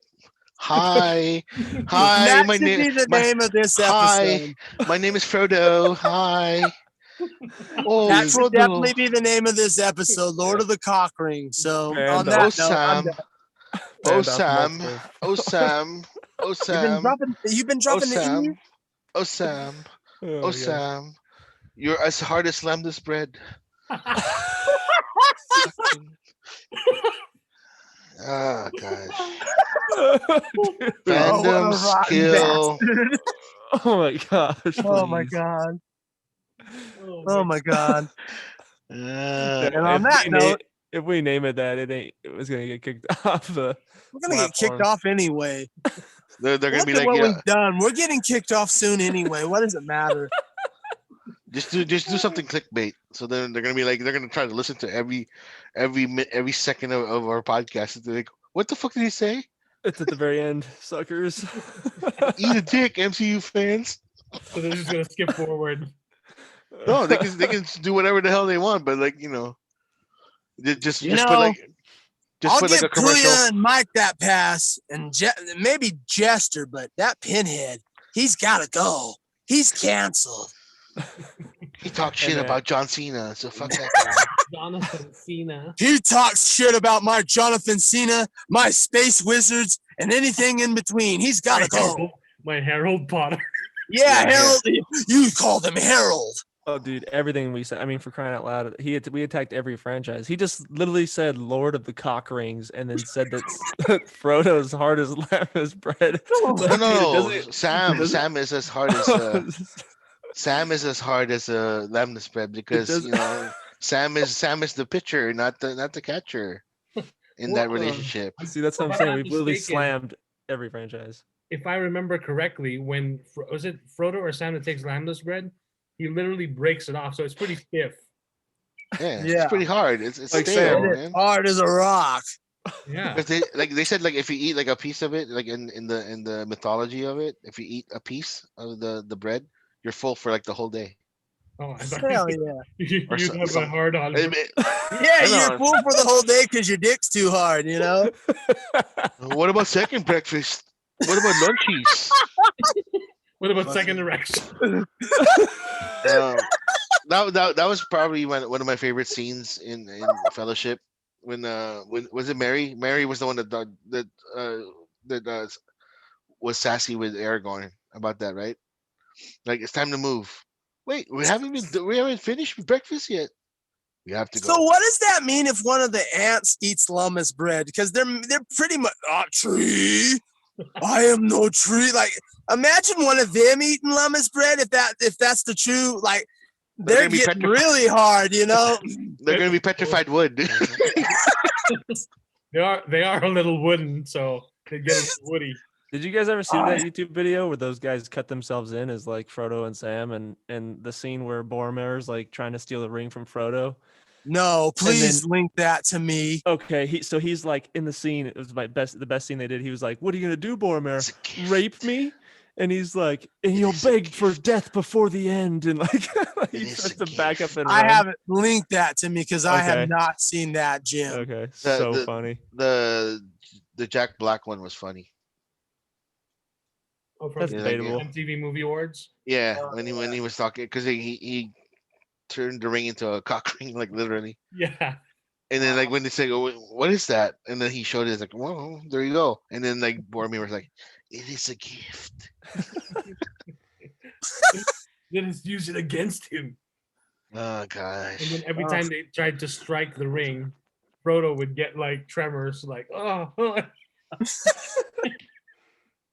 That and the fucking Matrix skit that they did were the best MTV Movie Awards Oh, skit. the Wet Willie? Is Yeah. that the Wet Vis a Willie? vis, concordantly. Oh no, With that was fucking the one. Will Ferrell with Will Ferrell. vis a vis. I said ergo. I said it. Mr. Timberlake. Oh. Yeah.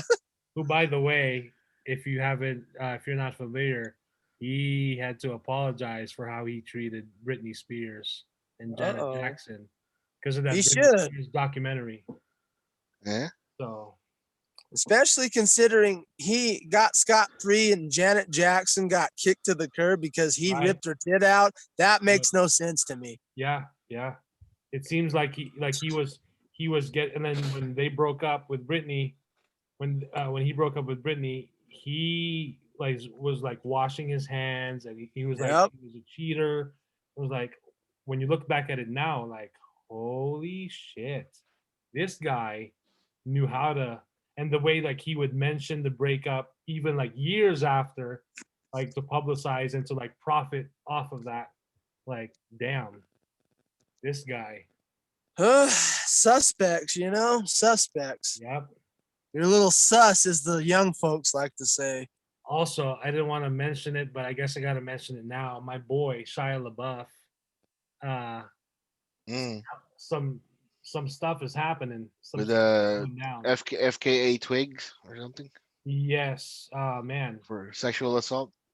Yeah, it's coming out now that he's pretty abusive to his ex-girlfriends. Yeah. And they're speaking up.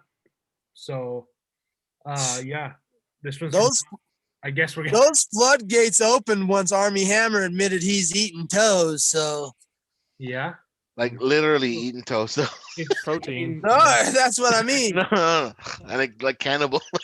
I know that when he admitted he eats toes, literally, not figuratively, the floodgates open.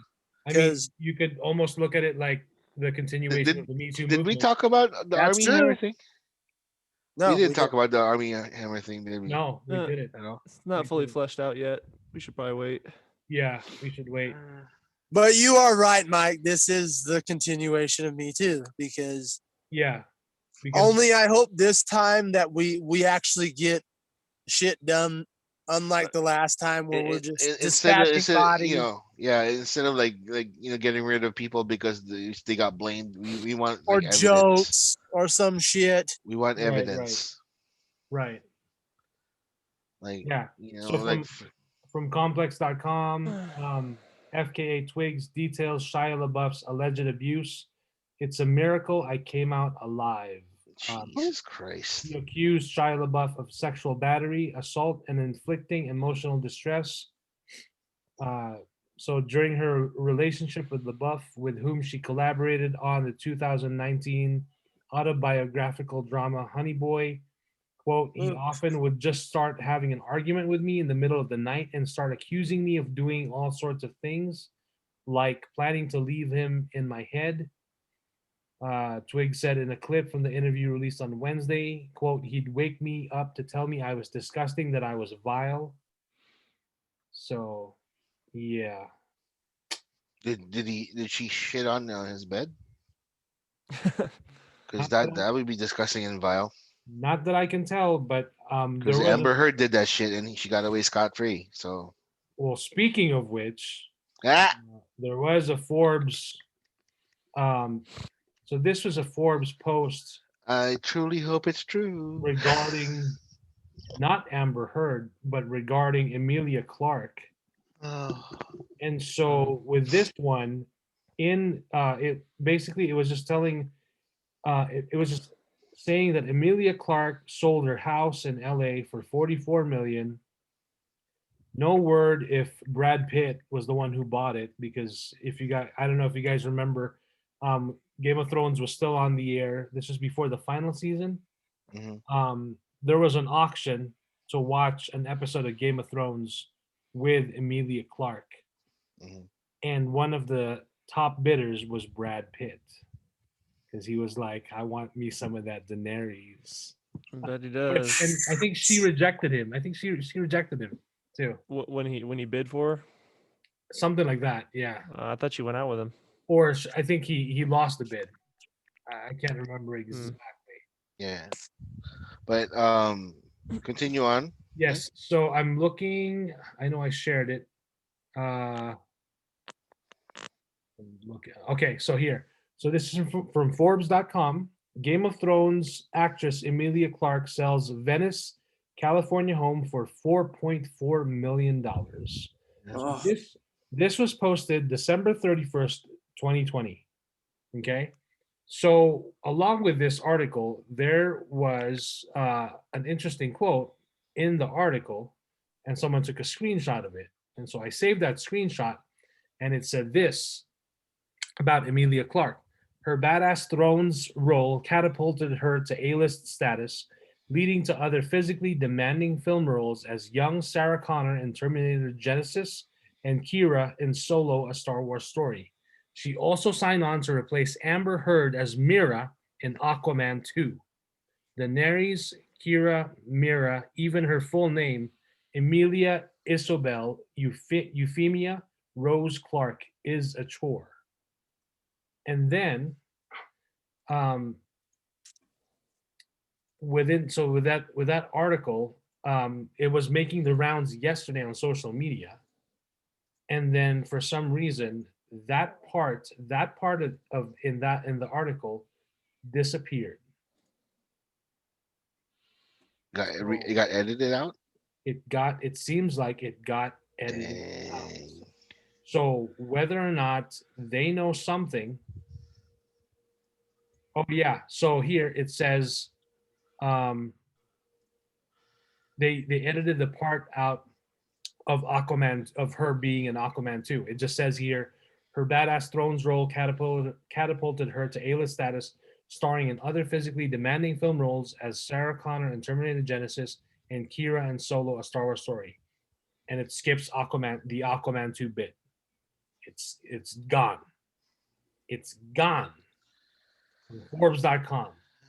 So you could argue that someone made a mistake based on fan casting and all the things that were going around, but this is Forbes.com.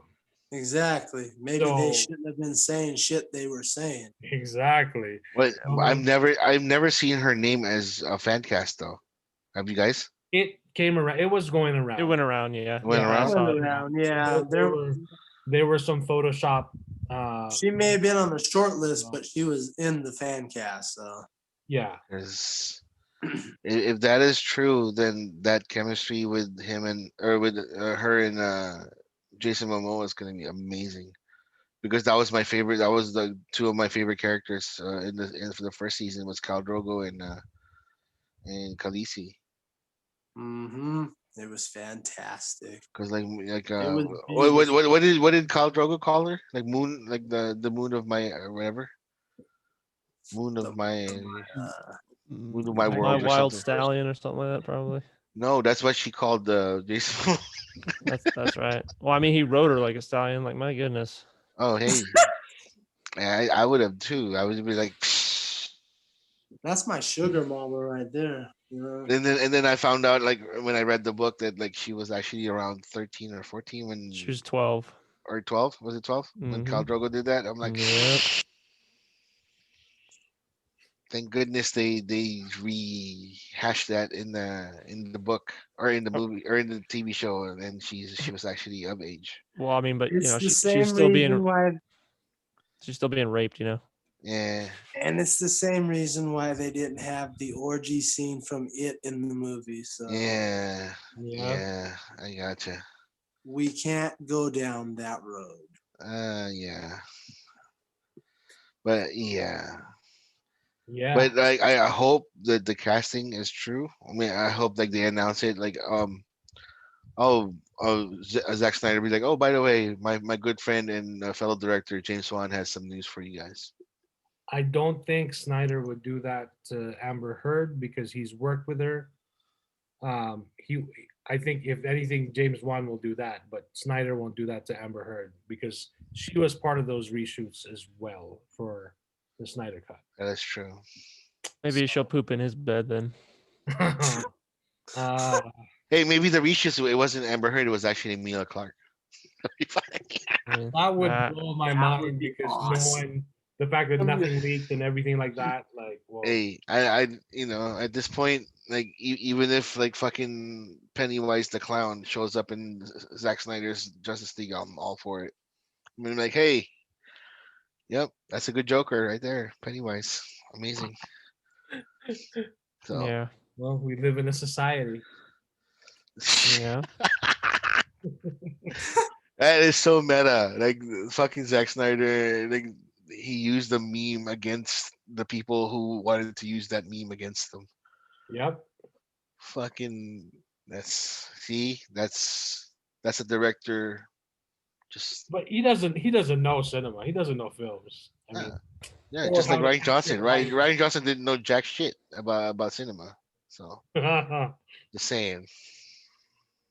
And not for nothing, at least he didn't cast Jonathan Cena in his movie. So Oh, Not yet. then he'll be written off. Oh, dude. Knives Out 2. You can't see this coming. But I did though, and it was boring, bruh. Alrighty, we gotta wrap this shit up. Yeah, Man, What are we doing? We're just screw. Now it's like we just get to like the end of the news and we just screw around for. which is the best part because like we were just like I know, talking but like I feel like we should have episodes separate where we just screw around because, dude, we could talk for hours. I mean, we prove it here on the show, I know. but separate episodes, juicy episodes. Yeah, but we don't have a Patreon account yet. So as soon I as we get know. that, then maybe they could do a behind the scenes. There you go. Behind the scenes of what? My crappy laptop and No, four just behind the bros? scenes, like the stuff that we do before we start recording. Oh yeah, Your yeah, like sexy yeah, voice is worth the Patreon alone. that's right. Oh yeah. ASMR podcasts. So you're going to sleep right now, and Lord of the Cock Rings is playing on in the background, and Yes, you got for your subscription. I thank you very much. That's all. No, see, you just got to eat in the mic, dude. You just get a bunch of McRibs and start plowing them. While They took out the McRibs already. So They brought oh it back. come Brought it back. on, they took it out already. They They're brought it Gone back. only already? good for a month. What? It's only there for December, January. Ridiculous. Yeah. Mm. They're supposed to have a new chicken sandwich. We're not sponsored. And here we You can order Fucking what they you can order what they call a McGangbang. What the Oh yeah, have you? Wait, no, that's actually really good, dude. No joke. So the McGangbang is really good. If you go to McDonald's, you get a double cheeseburger. Hold on, let me finish. You get a chicken sandwich, and then you spread the McDouble, and then you put the white meat in between the two pieces of dark meat, and then you eat it like that. It's so good, dude. This is a real thing. It's a It real is. thing. I swear. If you order a McGangbang, like some you can really order. no, some people will actually do it for you. Oh yeah, they, dude. they know it as a joke because like they know the secret menus and stuff. I literally had a friend go through the drive-through and was like, "Hey man, can I get him a gangbang?" And the dude was like, without even flinching, "Yeah, sure, man. Do you want anything to drink?" Like this, no joke, because like Yeah. they know it already. I don't And think then, I can give a straight face order. Mike, remember remember the thing that you do call in the movie theater is called the suicide, No, the suicide drink. You never had a suicide?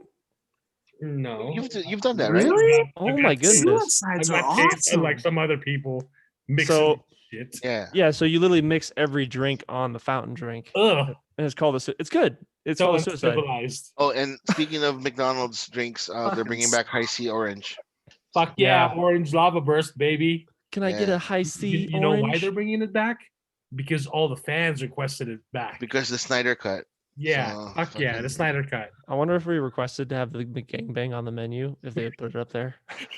Dude, you Official. gotta stop that because I'm gonna No, order it tomorrow at no, they're across the street from our work. They're It's good, probably man. gonna change the name though. I don't think they're gonna be like McGangbang. So it's gonna be like Gang and friends. I know, make stepbrother and Stepbrother and oh my And god, that's friends. terrible. Wow. McDaddy. I'm gonna go out with my friends. Bang bang. True- I can't okay, believe so this true- is a real thing. True story. So I was getting McDonald's when I was working on my other job, and and we're ordering our food, and he orders all his food, and the guy's like, "Yeah, is there anything else I can get you?" And he's like, "Yeah, that woman over there at Pump 8." And I was like, the whole time he was ordering, he was staring at this chick pumping her gas, and I'm like, "Dude, have some respect." Oh And he literally, and the guy over the intercom was laughing so hard he couldn't even keep it together. Oh my gosh. You've told us quite a bit of stories at work from these scumbags that you've worked with. Dude, I'm not wondering scumbags. about it because Just one guy, dude. His name is it's Pat. the same guy. Same guy. All the stories I tell you from one guy. It's and the then, same. and then Jester will say, and that guy was me. I know. I look, man. I wish I had that quick wit It of was humor me like he all does. along. This persona that you guys see as Jester, that's not me. My name is actually Pat. Yeah, right. My name's You can just call me Pat now. I'll take my coworker's identity. Yeah, I am a aficionado of the McGangbang. I'm ordering one of those tomorrow across the There- street from our work. I'm not There's kidding. there's a burger that I saw that's on the menu of Burger King, and I'm kind of dying to try. It's a double Whopper pub style. So basically, it has onion rings and then like their pub sauce or mustard sauce, whatever thing on a brioche bun, and it's a double Whopper. I'm like, wow, okay. So Pinhead, when you get the McGangbang, get extra mayo. I swear, I swear it's good. I swear. Are you fucking with me? Like No, now you're I'm not. fucking with me. I'm not. I swear, dude. I Yes, swear. you are. I'm not. I promise. I promise. I wouldn't do that for Okay. the sake of a Instagram joke. live when you order it. Go on Instagram. I'm going to because this guy's fucking with me now. So I'm going on And then you live. have to do this in Instagram. Yeah. And I'm gonna stand in the line like some of these fuckwits because there's some idiots that stand in the middle of the drive-through when I'm coming home, when I'm coming to work. I'm like, what are you doing? Oh, I'm did you ordering guys- food. Did you And guys see that? McDonald's lets them do the shit too, so I'm gonna do that. Did you guys see that tweet that I did yesterday? Like, Yeah, I did. The poor guy wanted coffee. Let him get coffee. You're not supposed to do that in a drive-through. But the lobbies are closed. Doesn't matter. I've seen families on bikes and stuff like that. Come on, man. Life's Yep, rough right now. bikes. But Life's rough right it, now. it was just Give him a hilarious. pass. It was hilarious. You're like, oh, can I get an Americano, please? What if they were on I'll tell you, that's not What are that you bad doing? because I saw a lady. It's just coffee with like fucking coffee creamer. That's it. That's fine, but that's not that bad considering what I saw. I saw a lady from across our work at the McDonald's walking into the drive-through with her son on a leash. So Wow. yeah, so That's like not. Disneyland kind of stuff. Mm-hmm. And he's just sitting there, happy as can be. I'm like, okay. Oh, I guess we're gonna find out. Can we get the name of the kid? Because that's gonna be the next school shooter coming up soon. Wow. I don't. My Wow. gosh, dude. And on that note, No, you're gonna if you treat your kid like an animal, like by putting him in a leash. Jesus We're gonna get Christ, the penguin from Danny DeVito. Oh, And man. then look how My name is all I wanted was a hug from my father and my mother, but they never gave it to me. By the way, I played this stinking city like a harp from hell. by the way, Batman from hell. Returns- Laka. So Fucking Batman Bruce, Returns was Bruce trending. Wayne started doing the little DJ shit. Laka. So Batman We need Returns to was- do a commentary of that movie. We will right before Christmas You because need to fuck do a Die commentary Hard for about a minute. everything, man. Fuck Die Huh? Hard for a minute. That's overblown Christmas Hey, movie. man. shit. Hey, man, don't Batman ruin my Returns Christmas movie. deserves its due. Don't do that to me. I like Die Hard. Wait, Yeah. is Home Alone a Christmas movie? Fuck yeah, it is. Yeah. Yep. What about Harry Potter? No. Of course. No. Yeah, it is. No. They have It takes place in every movie Christmas. has Christmas. They Happy Christmas, Harry. Happy Christmas, Harry. We love you, Harold. So speaking of Batman Returns, it was trending on Twitter like last night, I think, or yesterday. And then there's a video of Michelle Pfeiffer in her Yeah. first take when she uses the whip on those dummies, and she One take. whips the 3 heads off the dummies. in Four. one take. Yeah, four. And then when she finishes, you hear Tim Burton yell "cut," and then everyone like cheers and like applauds her. And then I finished. Yeah, I First did take. too. I was thinking that same thing. When she finished, I finished. So First take. Yeah, baby.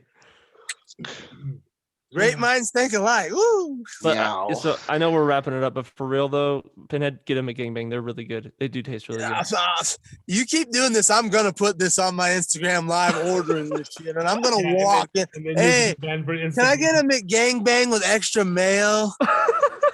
And then Mark Zucky Boy is listening on the other line, and then he's like, ban Pinhead 198.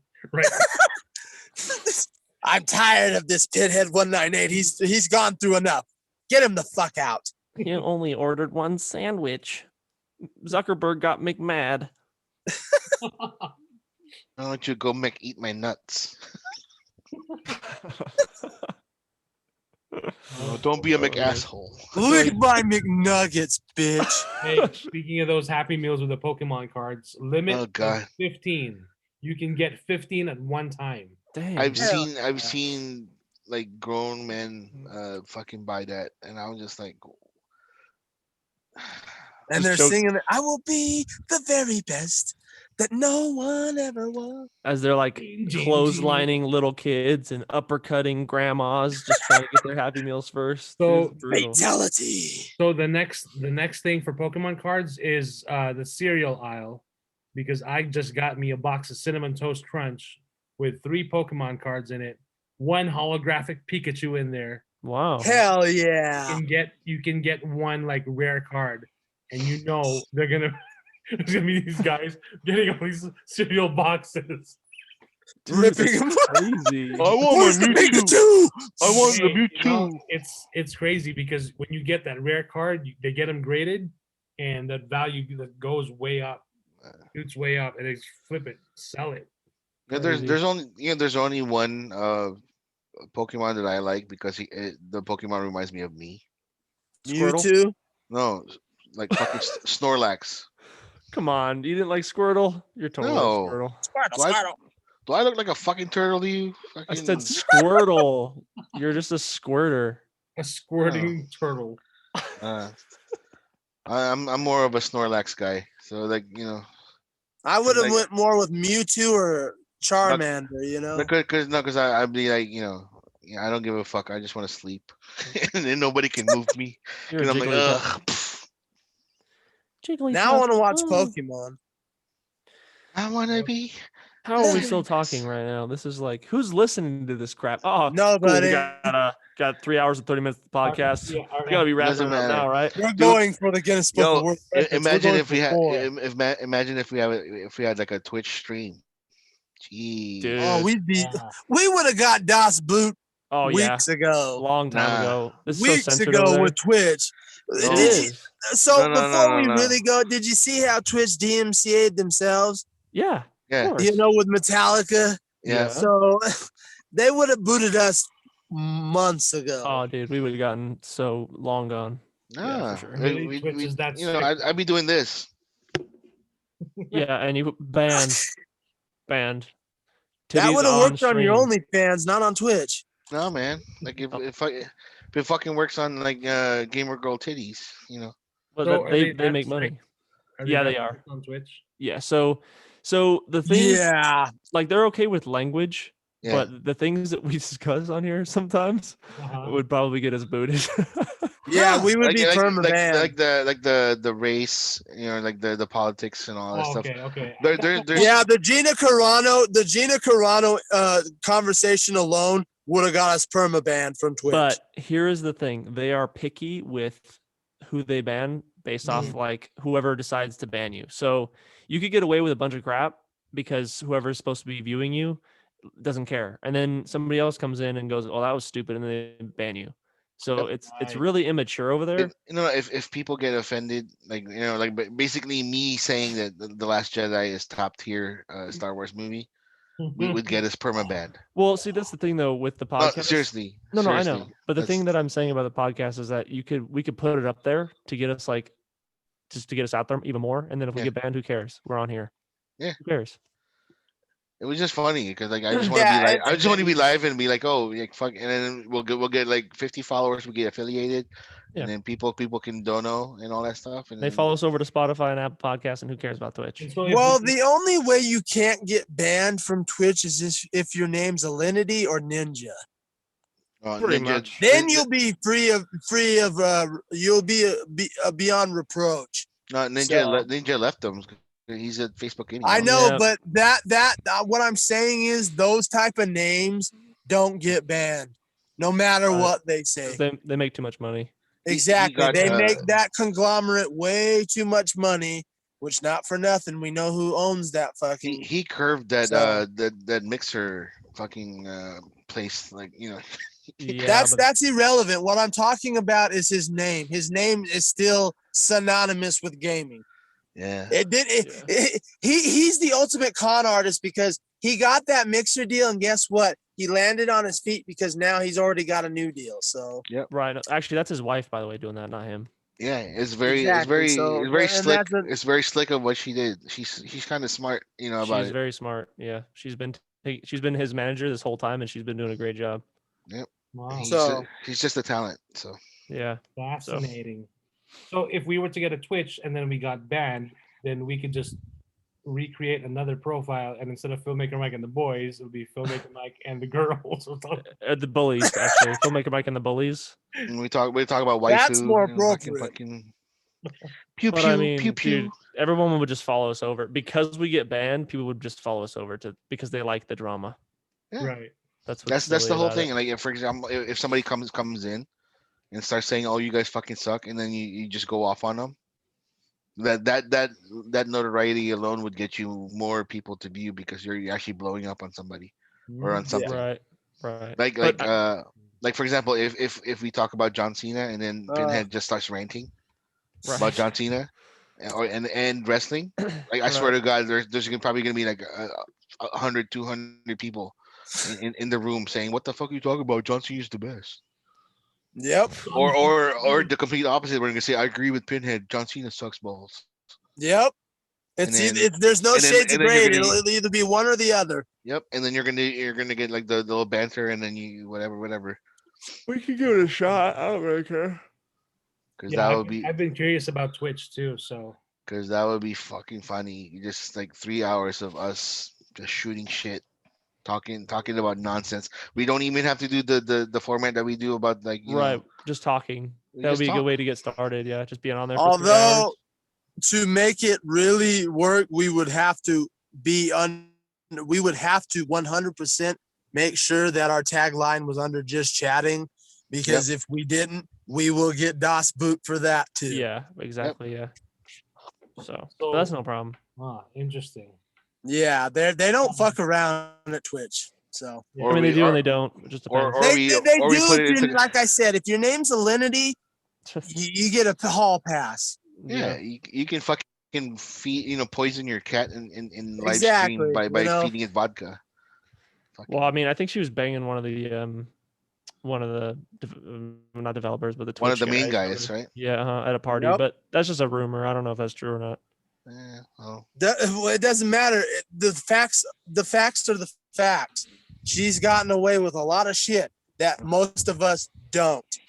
Right. So well, it most doesn't of- matter. It doesn't matter if she was banging the milkman. The fact of the matter is she gets away with a lot of the shit that we will not get away with. So But we could Yeah. try it out. I'd be down to try it out. Yeah, Just most of the titty streamers get away with shit like that. So Yeah. Yep. I'll wear a crop show top. your when we do it. titties, Jester. Come Yeah, on. I'll wear a crop I'll top. when we pay do it. for it. just wear your mask and then that's it. Be topless. Gangbangs. Oh my gosh. Like, our first question is like, how many gangbangs can you have? I can only handle one, I guess. I don't know. After a while, you get kind of filling. Yeah, like I bet with all that mayo. that's what she said. Oh my No, gosh. like yeah, it would be fun to do that like just live, like maybe like if because they do have things called watch parties that you can do, Yeah. Oh yeah. and then we can watch like a movie in Amazon Yeah. because Amazon is partnered with Twitch. All That'd be right. really cool. Actually, we should do that. Oh shit, we can watch all those B movies. Fuck Oh yeah, yeah. dude. We can watch Oh. it. We can watch like the Beastmaster or something, Oh man. That'd be kind or- of cool, dude. I'd be down to do that. or like any of those like ultra violent movies that we can't watch like normally, and be like, the fuck is this? Yeah, that'd be fun, dude. We should do Yeah. that. We definitely need to see Hellraiser. Oh, hell yeah! But yeah, Uh, no, it- I'd be down for Twitch for sure. I mean, if Mike, if you want to do that. Yeah, I've been thinking about it. Just wanna like actually. It's 'Cause 3 that would be o'clock fun. already. Oh my gosh. Because that would be fun. That would be funny because like since I do have I do know people or not people like I do follow a lot of people in Twitch, and then they know me as part of their stream and all that stuff. I can advertise through them too. There There you go. In Yeah. other words, you're stalking Alinity.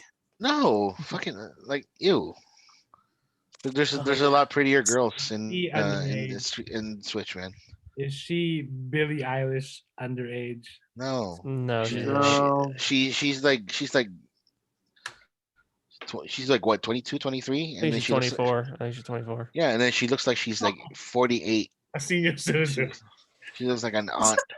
And she likes to hike her cat and throw it across the room.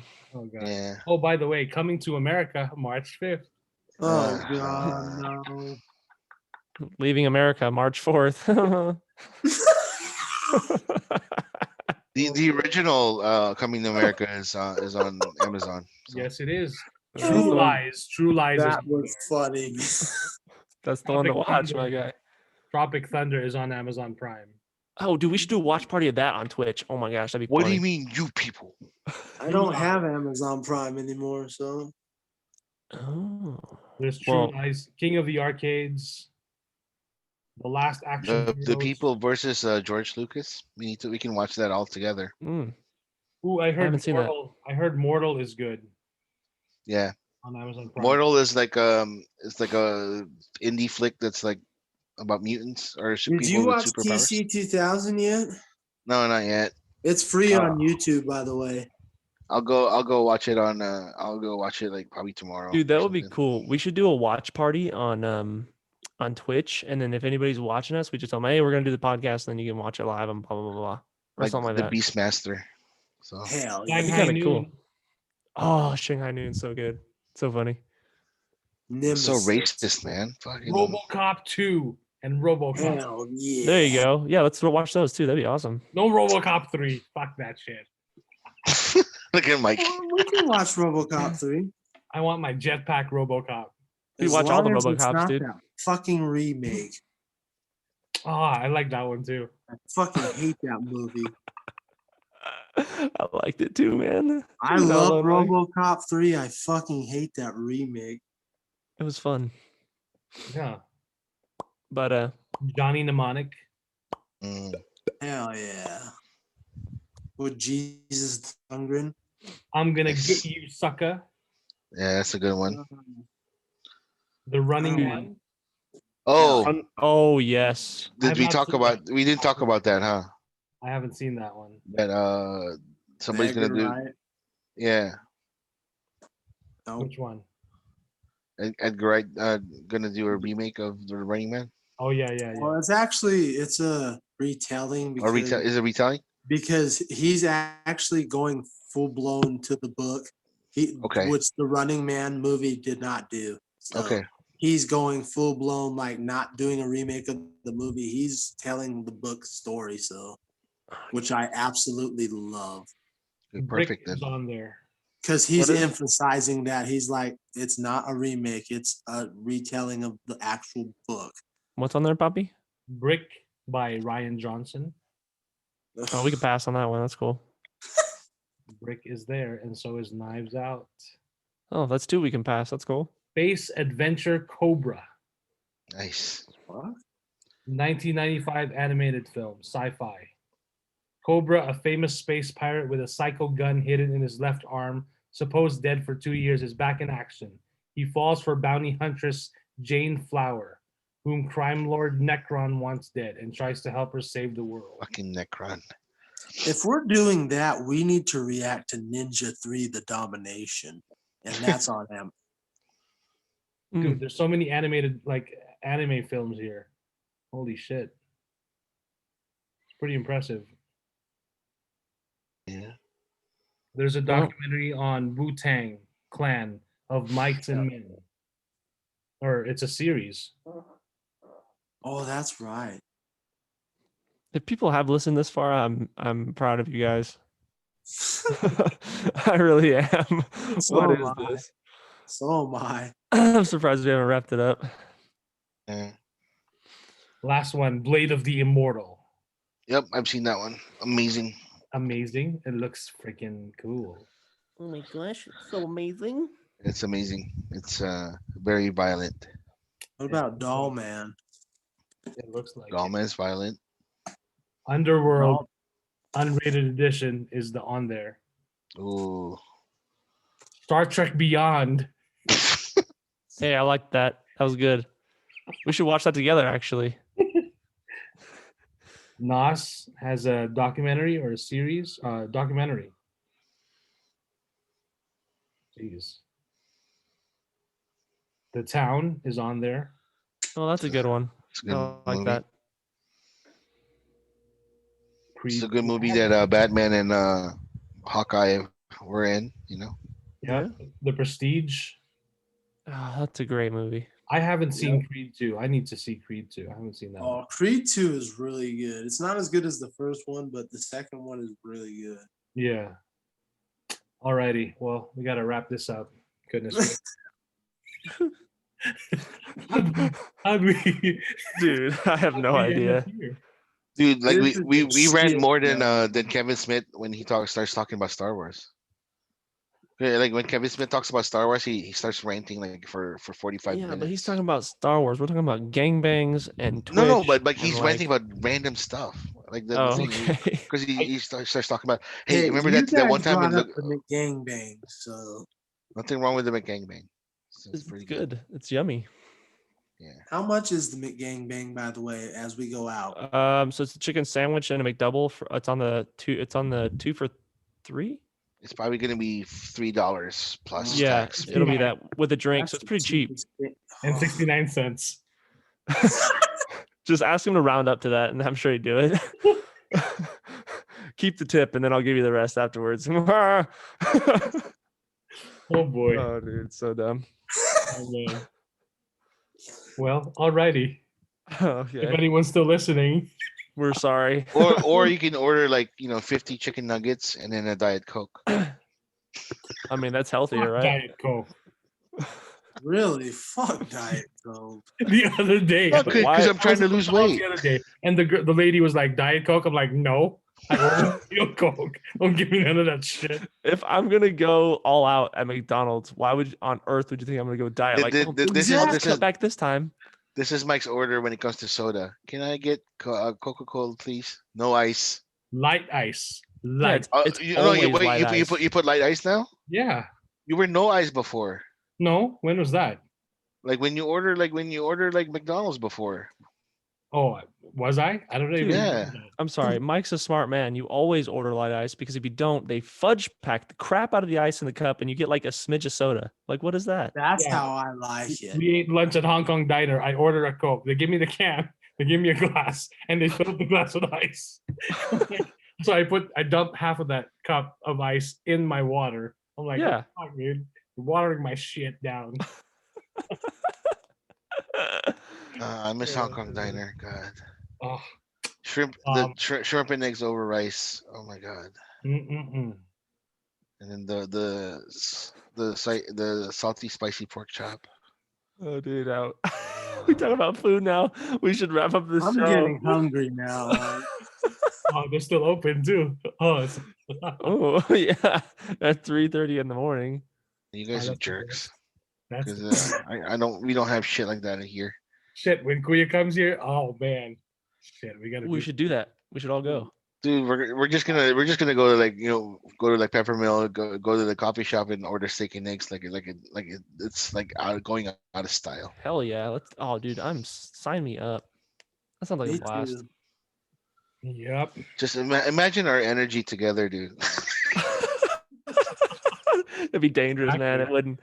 Everyone Dude, around like us would move. they're gonna start shushing us in the movie theaters, dude. We will definitely be getting banned from a lot of places. It's gonna in be our a shh. Like, what are you shush? Fuck you guys. You know who you fucking are. It's like eat a hot bowl of dicks, guys. You know who you're talking to. Filmmaker Mike and the boys. It's the bullies out in public. Filmmaker Mike and the bullies. It's You Phil watch the McCormick and the You boys. watch The Mandalorian? You watch The Mandalorian? You know who Dave Filoni is? He fucking knows me. That's my friend. That's my friend. Start heaving chicken nuggets across the counter. Yeah, and then you know the director of fucking Wonder Woman. She retweeted my ass. Fuck you. I'm famous. A retweet. So shut up and sit down. I'll do whatever the hell I want. No, you know the former president Barack. He retweeted my ass. He actually did, and then I had to mute my fucking the retweet that he did because it blew up to 10,000 fucking Dang. likes and shit. Dude. What did you tweet? Because he was asking things that the government can do, whatever. What did you And I was say? like, well, as much as you guys are doing. I said as much as you guys are doing a good job so far. Can you guys help us with the student loans or whatever? And then he replied. He retweeted with a reply, with the little thing, and that fucking thing just blew up like crazy. And then I got so much hate and so much love on the replies with get a real job, you cocksucker. I was like, I do have a real job and I still have to pay for this, so eat a dick. Give him a gangbang. Yeah. Making friends everywhere he goes. Yeah, eat a hot bowl of dicks. Oh boy. Dude. I actually said that to somebody, and I was just I was so proud of myself when it came out. When dicks came out? Yeah. That's No, cool. I said eat a hot bowl of dicks, you bitch. But she's like, I like them cold. No, Joke's on you. because she cut me off, right? And then I honked my horn, and then she got mad at me because I honked my horn, and then I rolled down my window, she rolled down her window. How dare you honk your horn at me? I'm a fucking veteran, all that stuff, right? And I was like, well, I'm a I thank you. veteran? I said I thank you for your service, but you still cut me off, so you're in the wrong in this one. Fuck you, blah, blah, blah, blah, blah. And then I yelled at her, "Eat a hot bowl of dicks, you bitch!" And then she was like, What Wow, because that's the worst thing she's heard in boot camp. Yeah. Are you serious? Eat a hot bowl of dicks. The fact that it was hot. Yeah. She felt it.